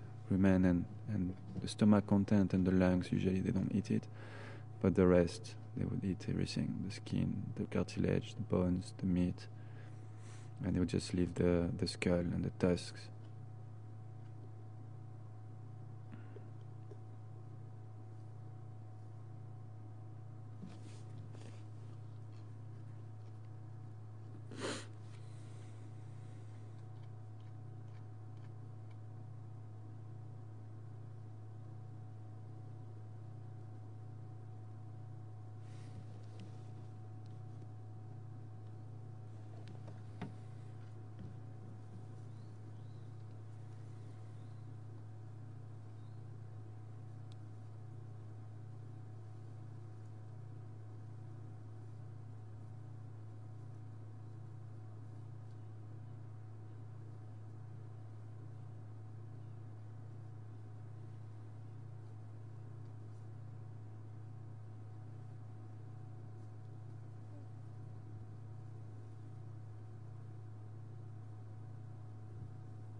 They look a little bit worried.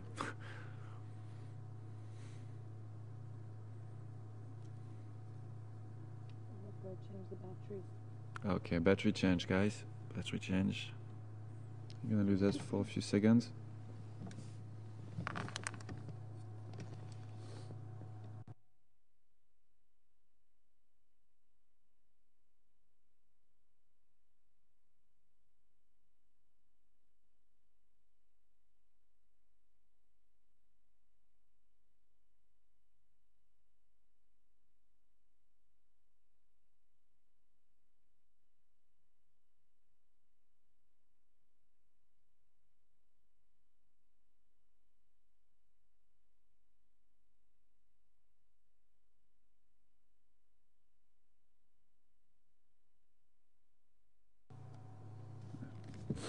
And we're back.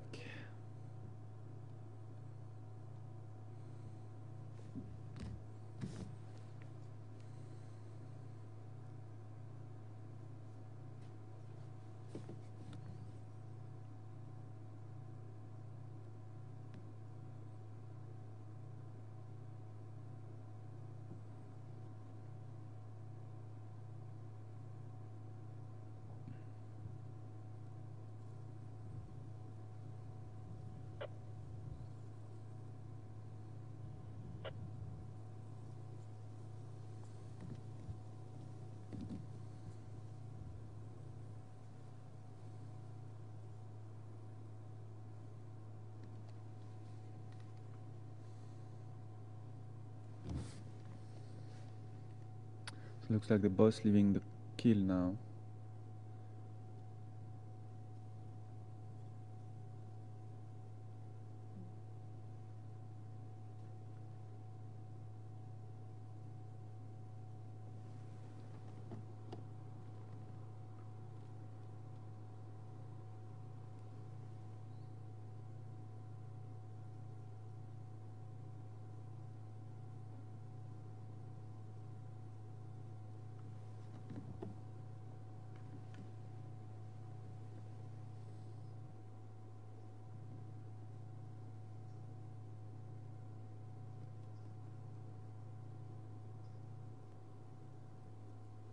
Boss went into the tonnage line now.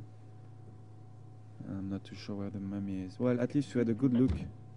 We had a good look at them. That was really nice. Anta? Definitely. Good welcome back for you, Ta. Hope you all enjoyed it. It's always nice to have predators feeding on a kill like this. And I hope the mic could pick up all the crunching, and it was really nice for me. We could hear everything.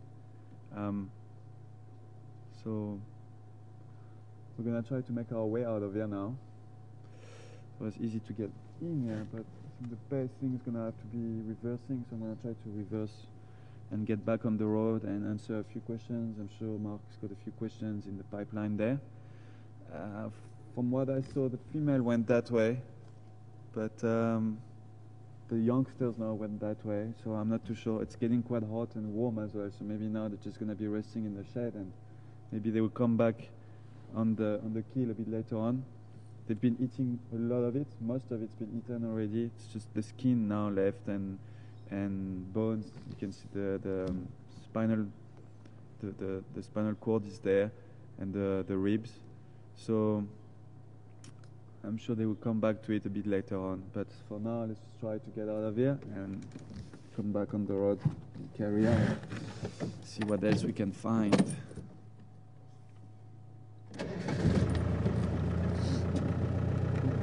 Coming back maybe.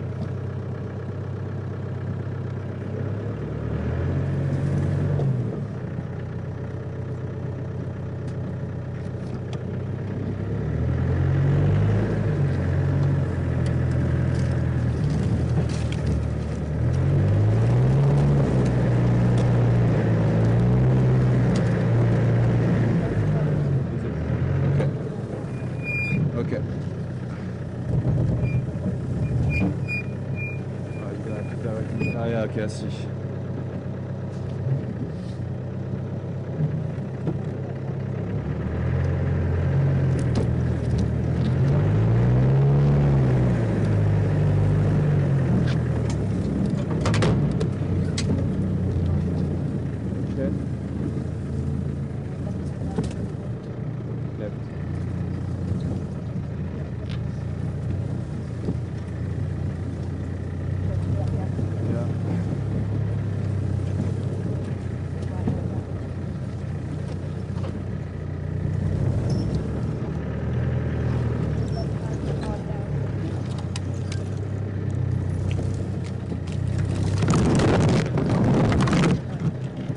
Hey, don't try to steal my scarf, okay? My brand new scarf and I like it.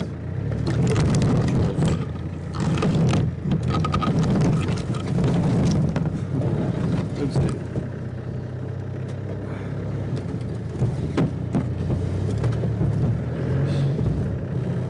Sure, it's stuck in there now.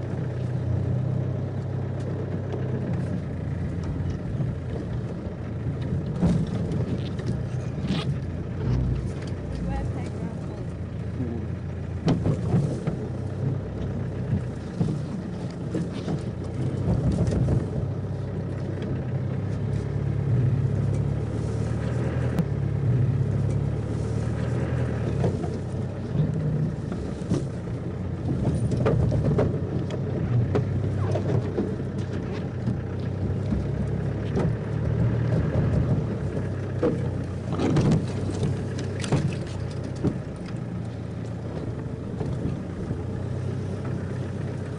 Right there.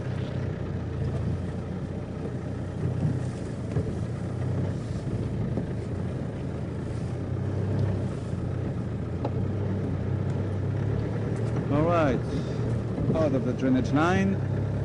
So now we just need to try find our way back on the road. Not really, Mark. Still a lot of. I can't really hear you. It's like a push.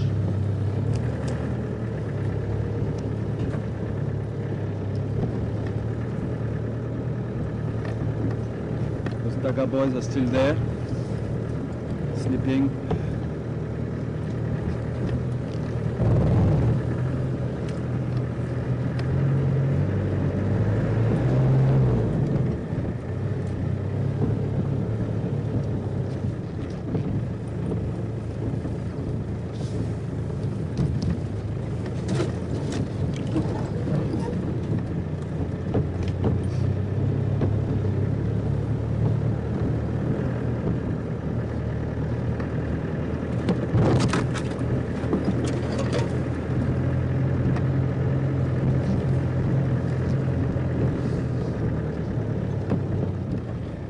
Yeah, back on the road. Woohoo! Awesome. So, that was really cool, guys. That was a really cool starting of the day. Thank you. You're welcome, Tara. All right. Mark, try to radio me.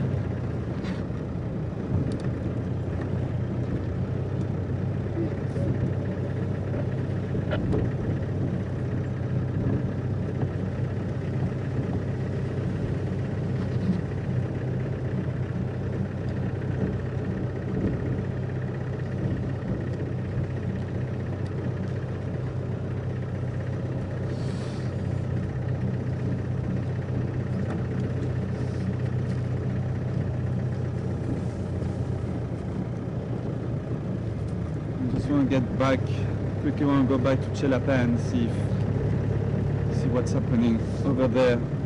See if we could maybe be lucky to find Bula. I'm sure he's still around.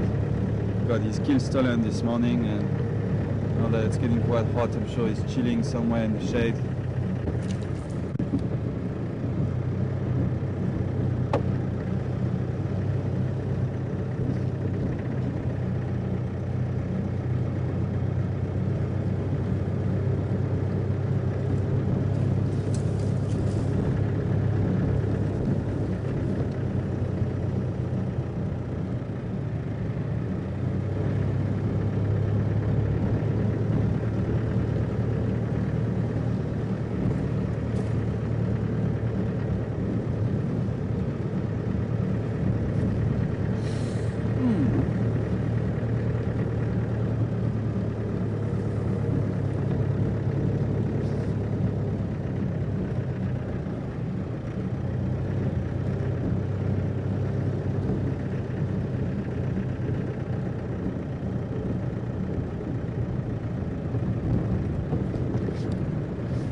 vulture on the ground right there.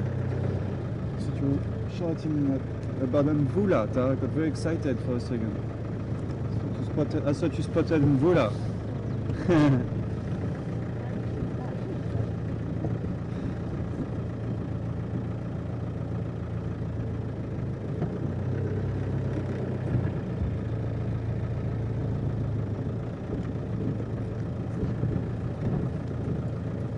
I just want to scratch around this area a little bit.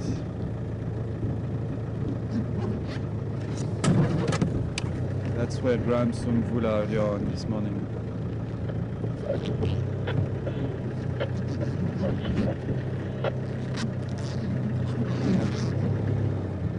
Down here, eh? Okay.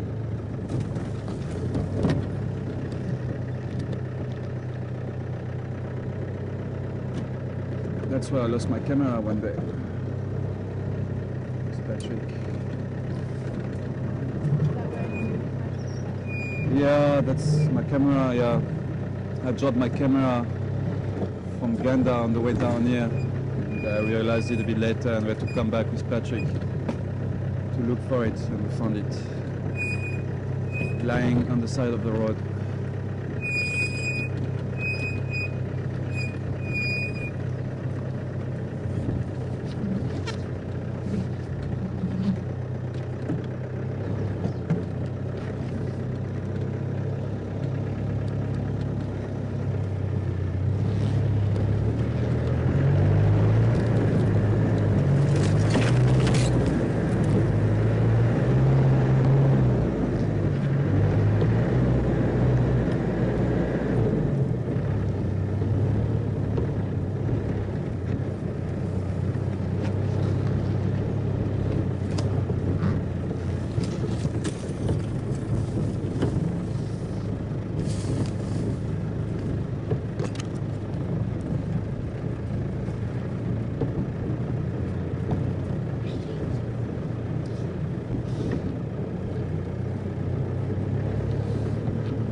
Yeah, go one. Yeah, Mark. On one. Yeah, I can hear you. Can you hear me in the earpiece? No, negative. What's the volume up on that radio? It is up.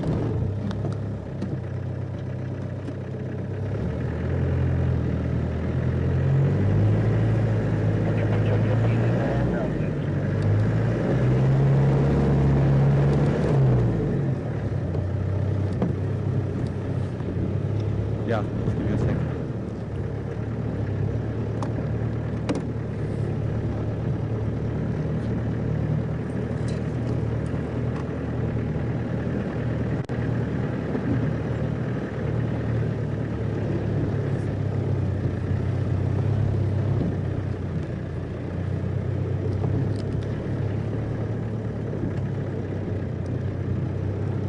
Goma?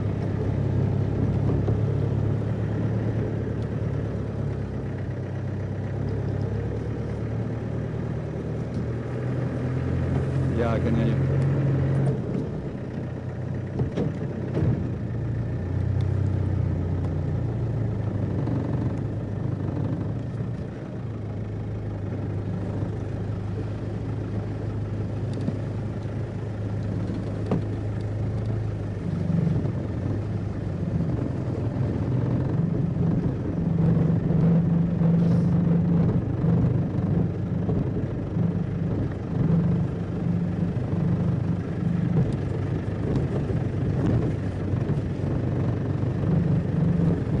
I just got like half of that.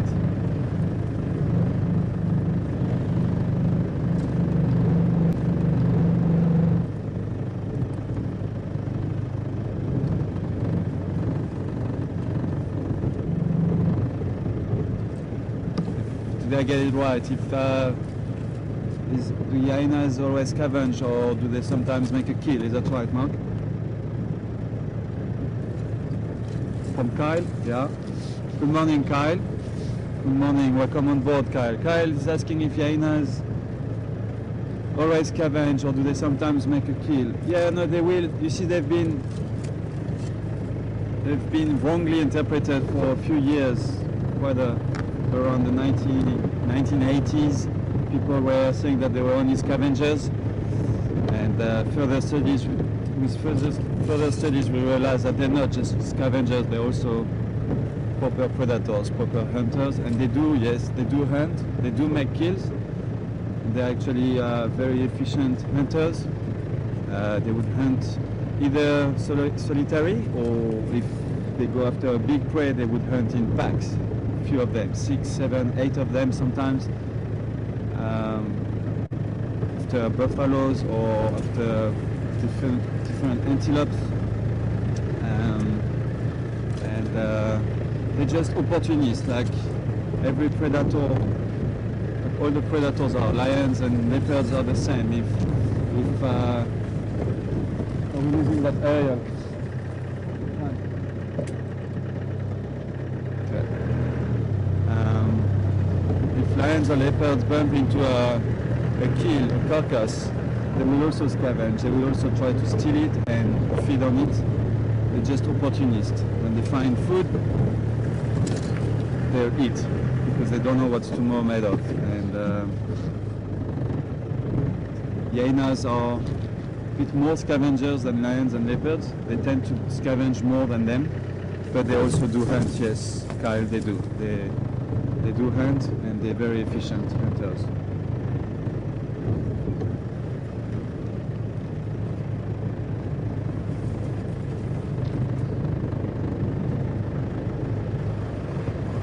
But Mark, did you have a good picture when we were down in the drainage line?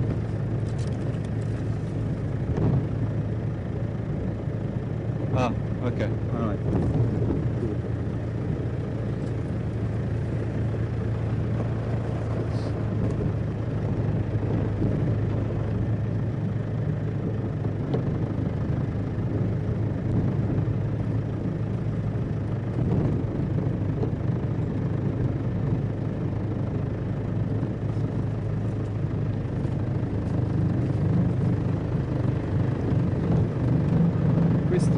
Welcome on board, Christine. Hope you enjoyed the drive this morning. Christine wants to know how many dens we have on the property and how many kills hyenas will make a week. Sure, difficult to answer. You know, we unfortunately can't know. For the first part of your question regarding the dens, we cannot know all the dens on our property. You see, we don't have access to all the places. We've been lucky to find a few dens by being off following an animal and then realizing that there is a hyena den right there.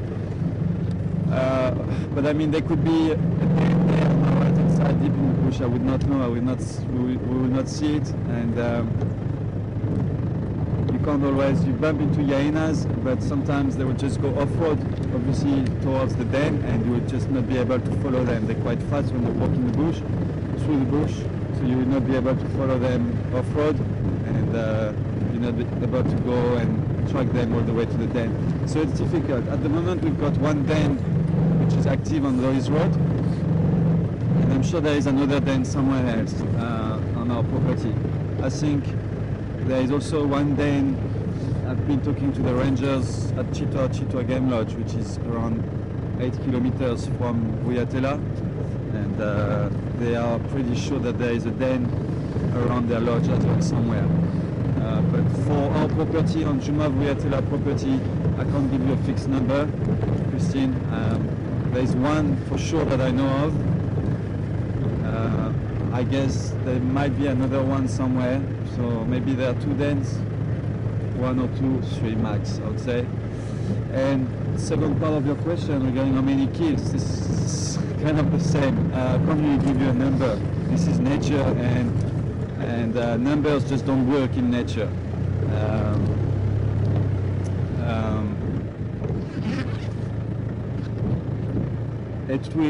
It will always depend. One week they might have 2 kills, and another week they might have 4, another week they might have just 1, another week they might not have any. You see, it depends on the prey around, the prey density around in that week. It depends on their hunting skills, it depends on their scavenging skills, it depends on other predators' density, if they have made kills, and if those hyenas have been able to go and steal the kills. I mean, if you look at in the last 4 or 5 days, those hyenas have been known to steal. They stole Kerula's kill the other day inside Jumavuyatela Lodge. For those of you who are not on drive, basically Kerula is one of our female leopard residents. She's got 2 cubs at the moment, and she made a kill inside the lodge, an impala kill, and she didn't have time to put it up a tree, and when night fell, the hyenas came and they stole her kill. So that's one, Christine, that's number 1. Then 3 days later, now we find them on that Warthog that they stole from Vula. So that's 2. So if that can answer your question, for this week, so far there are 2 kills. Let's see what tomorrow brings. You know, it's just not that easy to, how can I say, to give you numbers on that. It really depends. There are 2 kills in 4 days, but now they might not have any food for the next 4 days. So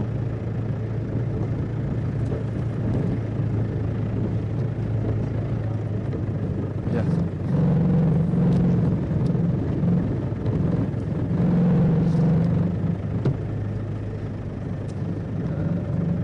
Just trying to see something in there. Yes. Could help me. That dashboard is just vibrating, and I'm sure in your ears it doesn't sound great. So just make a plan here. That underneath should stop the vibrations.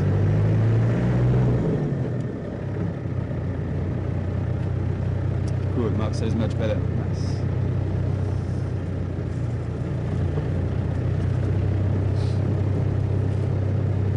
Alright, Mark. Yeah, shoot.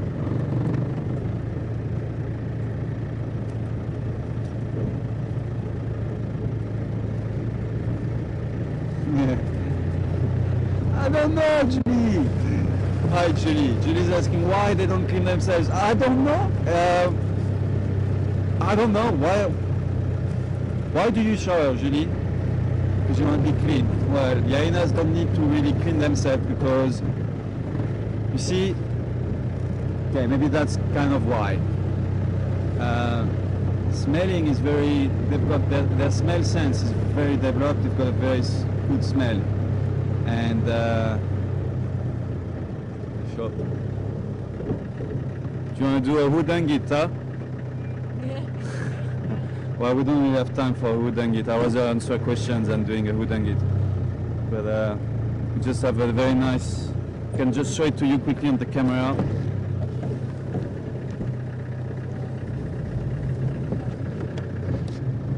Is that fine?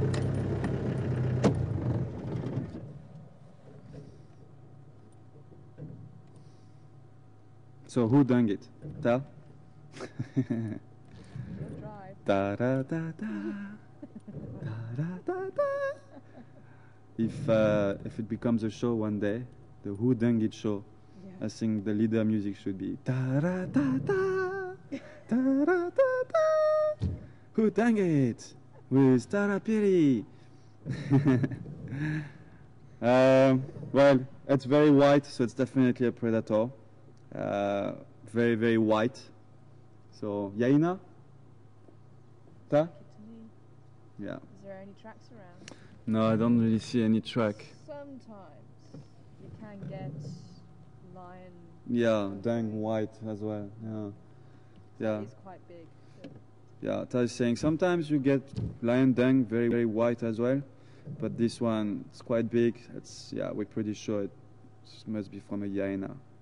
Very old. You see how it turned white like that. It's the calcium inside the bones which gives the dung that color, and that's because of the bones they eat. They eat a lot of bones. there's a little bird that I couldn't get earlier. The fork-tailed drongo that I was talking to you about earlier on. Always hang around herbivores and buffaloes, elephants, zebras, giraffe. They always hang around. And right now he's hanging around me because also when I'm driving, the tires might on the road or next to the road might just dislodge some insects. And most of the time when we're on drive, we've got those fork-tailed drongos next to us, following us, and they just after what we're busy dislodging as we're driving around, and they just dive behind us and look for insects. And now he's like, okay, dude, just go, all right, so that I don't have to wait for too long. Just go, keep driving, so I can get some food.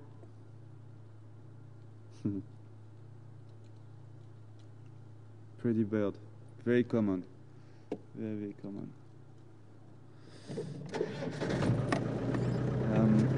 All right, Christine, let me get back to you. Julie. All right, I was telling you, yeah, the smell is a very important way to communicate between hyenas, and the way they smell might be also another way, I would say, to differentiate each other, but it is quite an important thing. Not that they need to smell bad, but I think it's just, see, it is, I would say, it's really proper to cats to clean themselves. Dogs don't. And if you get wild dogs, for example, wild dogs would also sometimes smell very bad. It's just because it's not in their nature. It's not in their nature to clean themselves. So I can't really, it's a difficult one, Julie, to just give you a proper reason. I think it's just because it is.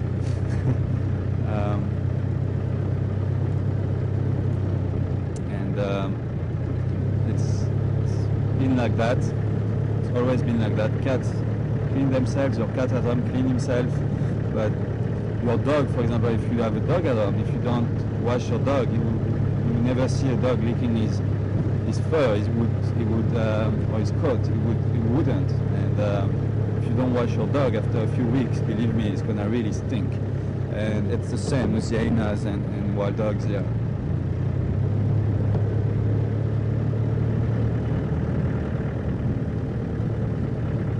But don't try it at home, Julie. Keep cleaning yourself, all right? Don't try to be, don't be influenced by hyenas. Because as a human, you need to clean yourself. Definitely. So don't become a hyena.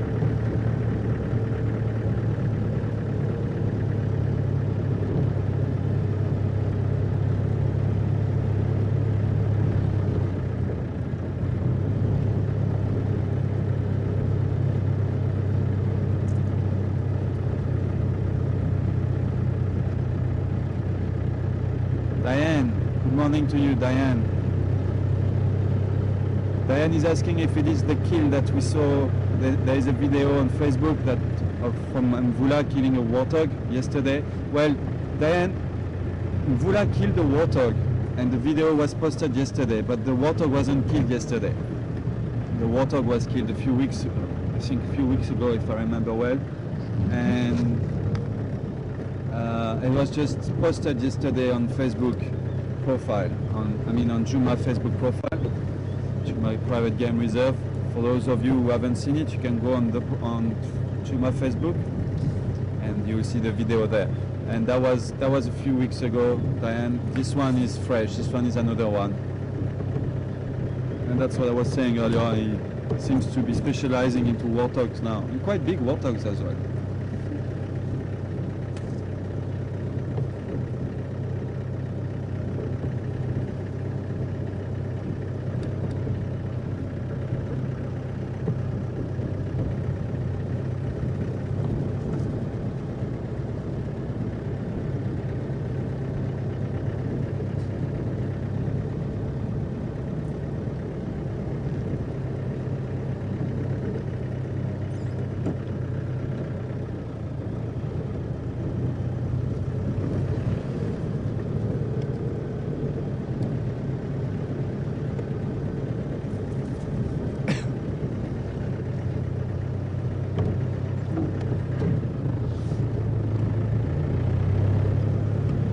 What road is that, huh?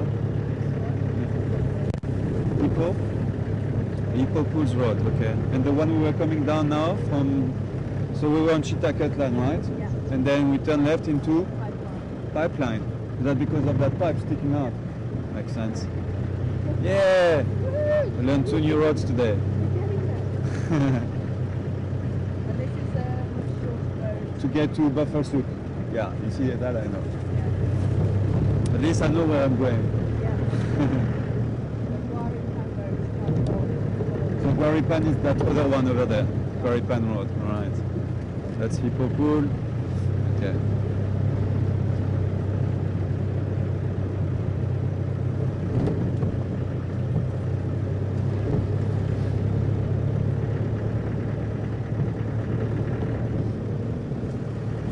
Amazing how dry it is. It is very dry. Yep, yeah, I was saying it's amazing how dry. Yeah, it is. Oh, the good old days when it was all green and lush and water everywhere. No, no, it's not far away. We're still getting into spring. In a few months' time, we're gonna get some heavy rains again. And after just a couple of rains, it's amazing how it just turned to green very quickly in a few days. It's just, and that first green after those first rains is so pretty. I remember last year I went on leave just as it was starting raining, and I came back 2 weeks later. I think it was beginning of December or something. And I left the reserve. It looked like that, and I came back, and it was just green everywhere. Oh my word, it's beautiful. The animals look happy and healthy. Yeah, sorry Mark, shoot, go.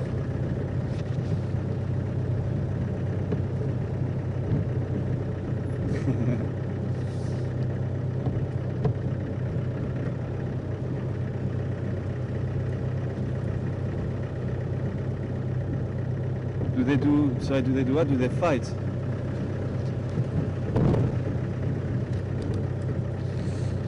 Oh, alright. And that's from Ryan, eh? Rian. Yeah, Rian. Good morning, Rian. Welcome on board. Rian wants to know if lions and hyenas flash fights a bit more during the rainy season or during the dry season. Well, you see, hyenas and lions fight for food, competition, and they will only fight if the density of both species is quite high in one area. So if you only have a few hyenas and not really any lion around, then they will not fight. And around Juma Game Reserve, we don't really have any lions having their territories, so they just walk past our property and then usually carry on. So they usually don't fight with hyenas. But in places where you find high density of hyenas and high density of lions, then yes, they will fight. And then yes, they will fight more during the dry season because the food, once again, is more scarce. So less food, more competition, more fights. And where during the rainy season you get more food and you will have less competition and less fights. So that's the best answer I can give you, Ryan. It really depends, once again, on the area you live in and how many hyenas, how many lions. Because they will only fight if they don't really have a choice. Otherwise, they will avoid fighting. You can imagine how into a bloodbath it can turn when hyenas and lions fight. It's scary, and they know that they've got little chances. And also something that I wanted to let you know, Ryan, is the fact that hyenas will not fight with big male lions. They've been seen fighting with females. If they're like many hyenas, like 7 or 8 hyenas will give it a go on lionesses and try to actually push the lionesses off a kill to be able to steal the kill.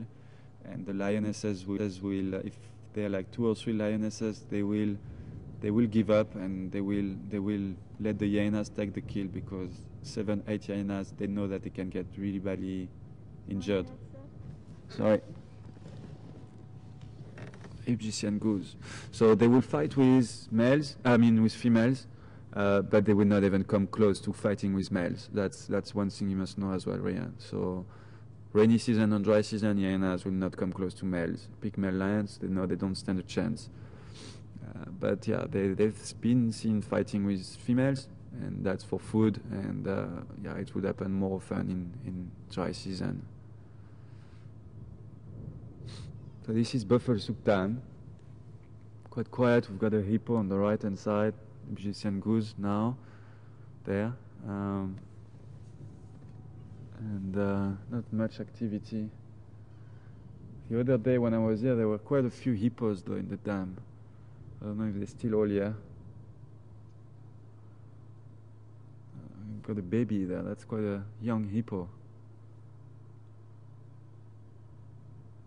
Could be Bubble. Was it Bubble we called him, huh? That young one we had for a while. Bubble? Bubbles. Okay. Bubbles, yeah. Bubbles and Storm. Or Storm. Yeah, Storm and Bubbles, yeah. Yeah, I think Bubbles was slightly older than Storm, wasn't it? Yeah, yeah. I've forgotten about Bubbles. How can you forget about Bubbles? It was so cute.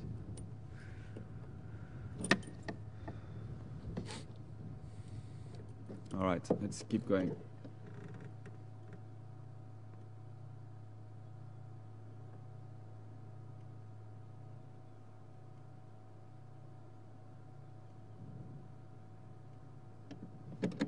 All right, Rosie's wishing you a welcome back, Ta. Thanks, Rosie. Saying welcome back. Thanks, Rosie. And I know lots of you out there can't wait to see Tara or to ask her questions and stuff.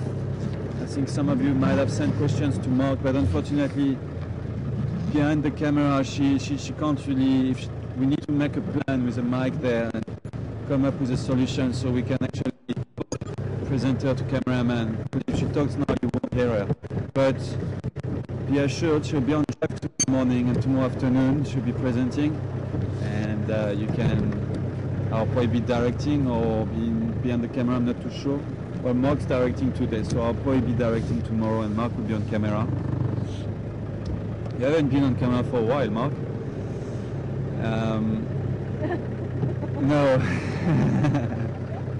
Well, it's like cycling. You can't forget. It takes a little bit of time when you're tired. It takes a little bit of. Tara says it takes a little bit of time. You might lose me here. Yeah, picking up.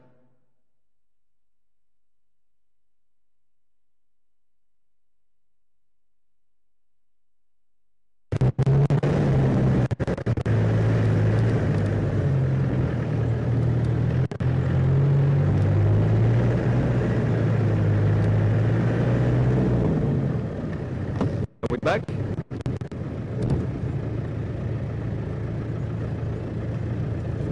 Okay. All right. Sorry, guys. I knew you were going to lose me in that deep there. But yeah, so just be assured, guys. Tomorrow you will see Tara, and she will answer all your questions.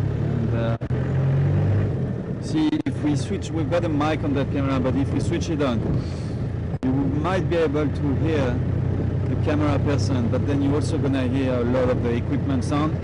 Because that mic is basically standing just above all those the modulators and inverters and everything. Signal breakups, okay. I'm gonna keep quiet so we can hear me.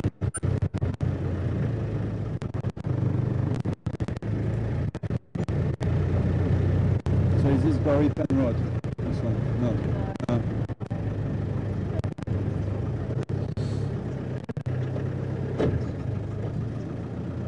So that's taking me to Buffer Circuit Line. That's the fire break.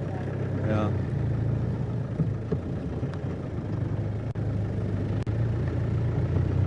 All right. Sorry, Mark. I can't really hear you.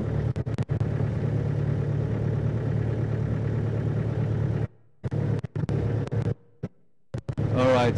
Yes. Unfortunately, it's time to say goodbye. I'm just gonna Buffer Circuit Line there. Say goodbye to everyone.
Mark, try to radio me here.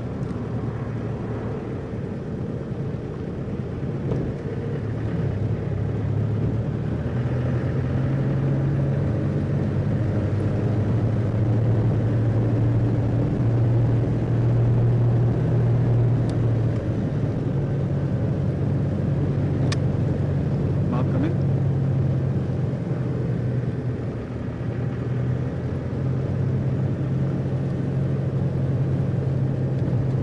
Mark, do you copy me? Do you copy me? Alright, I couldn't copy you, so I didn't know if you had a good signal, good picture and everything. Alright, I'm gonna stop now.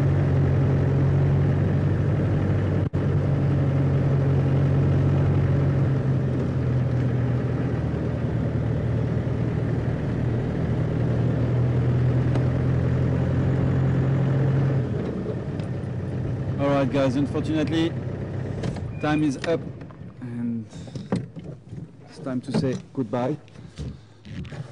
But thank you for being with us this morning, and it was quite a nice drive, lots of general game, nice Hyena on the kill, always nice. I haven't seen Hyenas on the kill for a very long time, so that was great, and I hope you did enjoy it. Thanks Staff for your camera work. I'm sure people enjoyed it out there. Get better! And she's shouting, "It will get better!" Yeah, excuse her guys, she's tired and I've been on a month off. she's been on a month off, so it will take a bit of time to come back. But Mark, thank you for the questions in FC, and this afternoon will be the same team. Mark in FC, myself guiding, being your presenter, and Tara will be your camera person, and hopefully she'll do a better job. Thanks everyone, and we'll see you this afternoon. Take care. Bye. Oh, my stomach is like...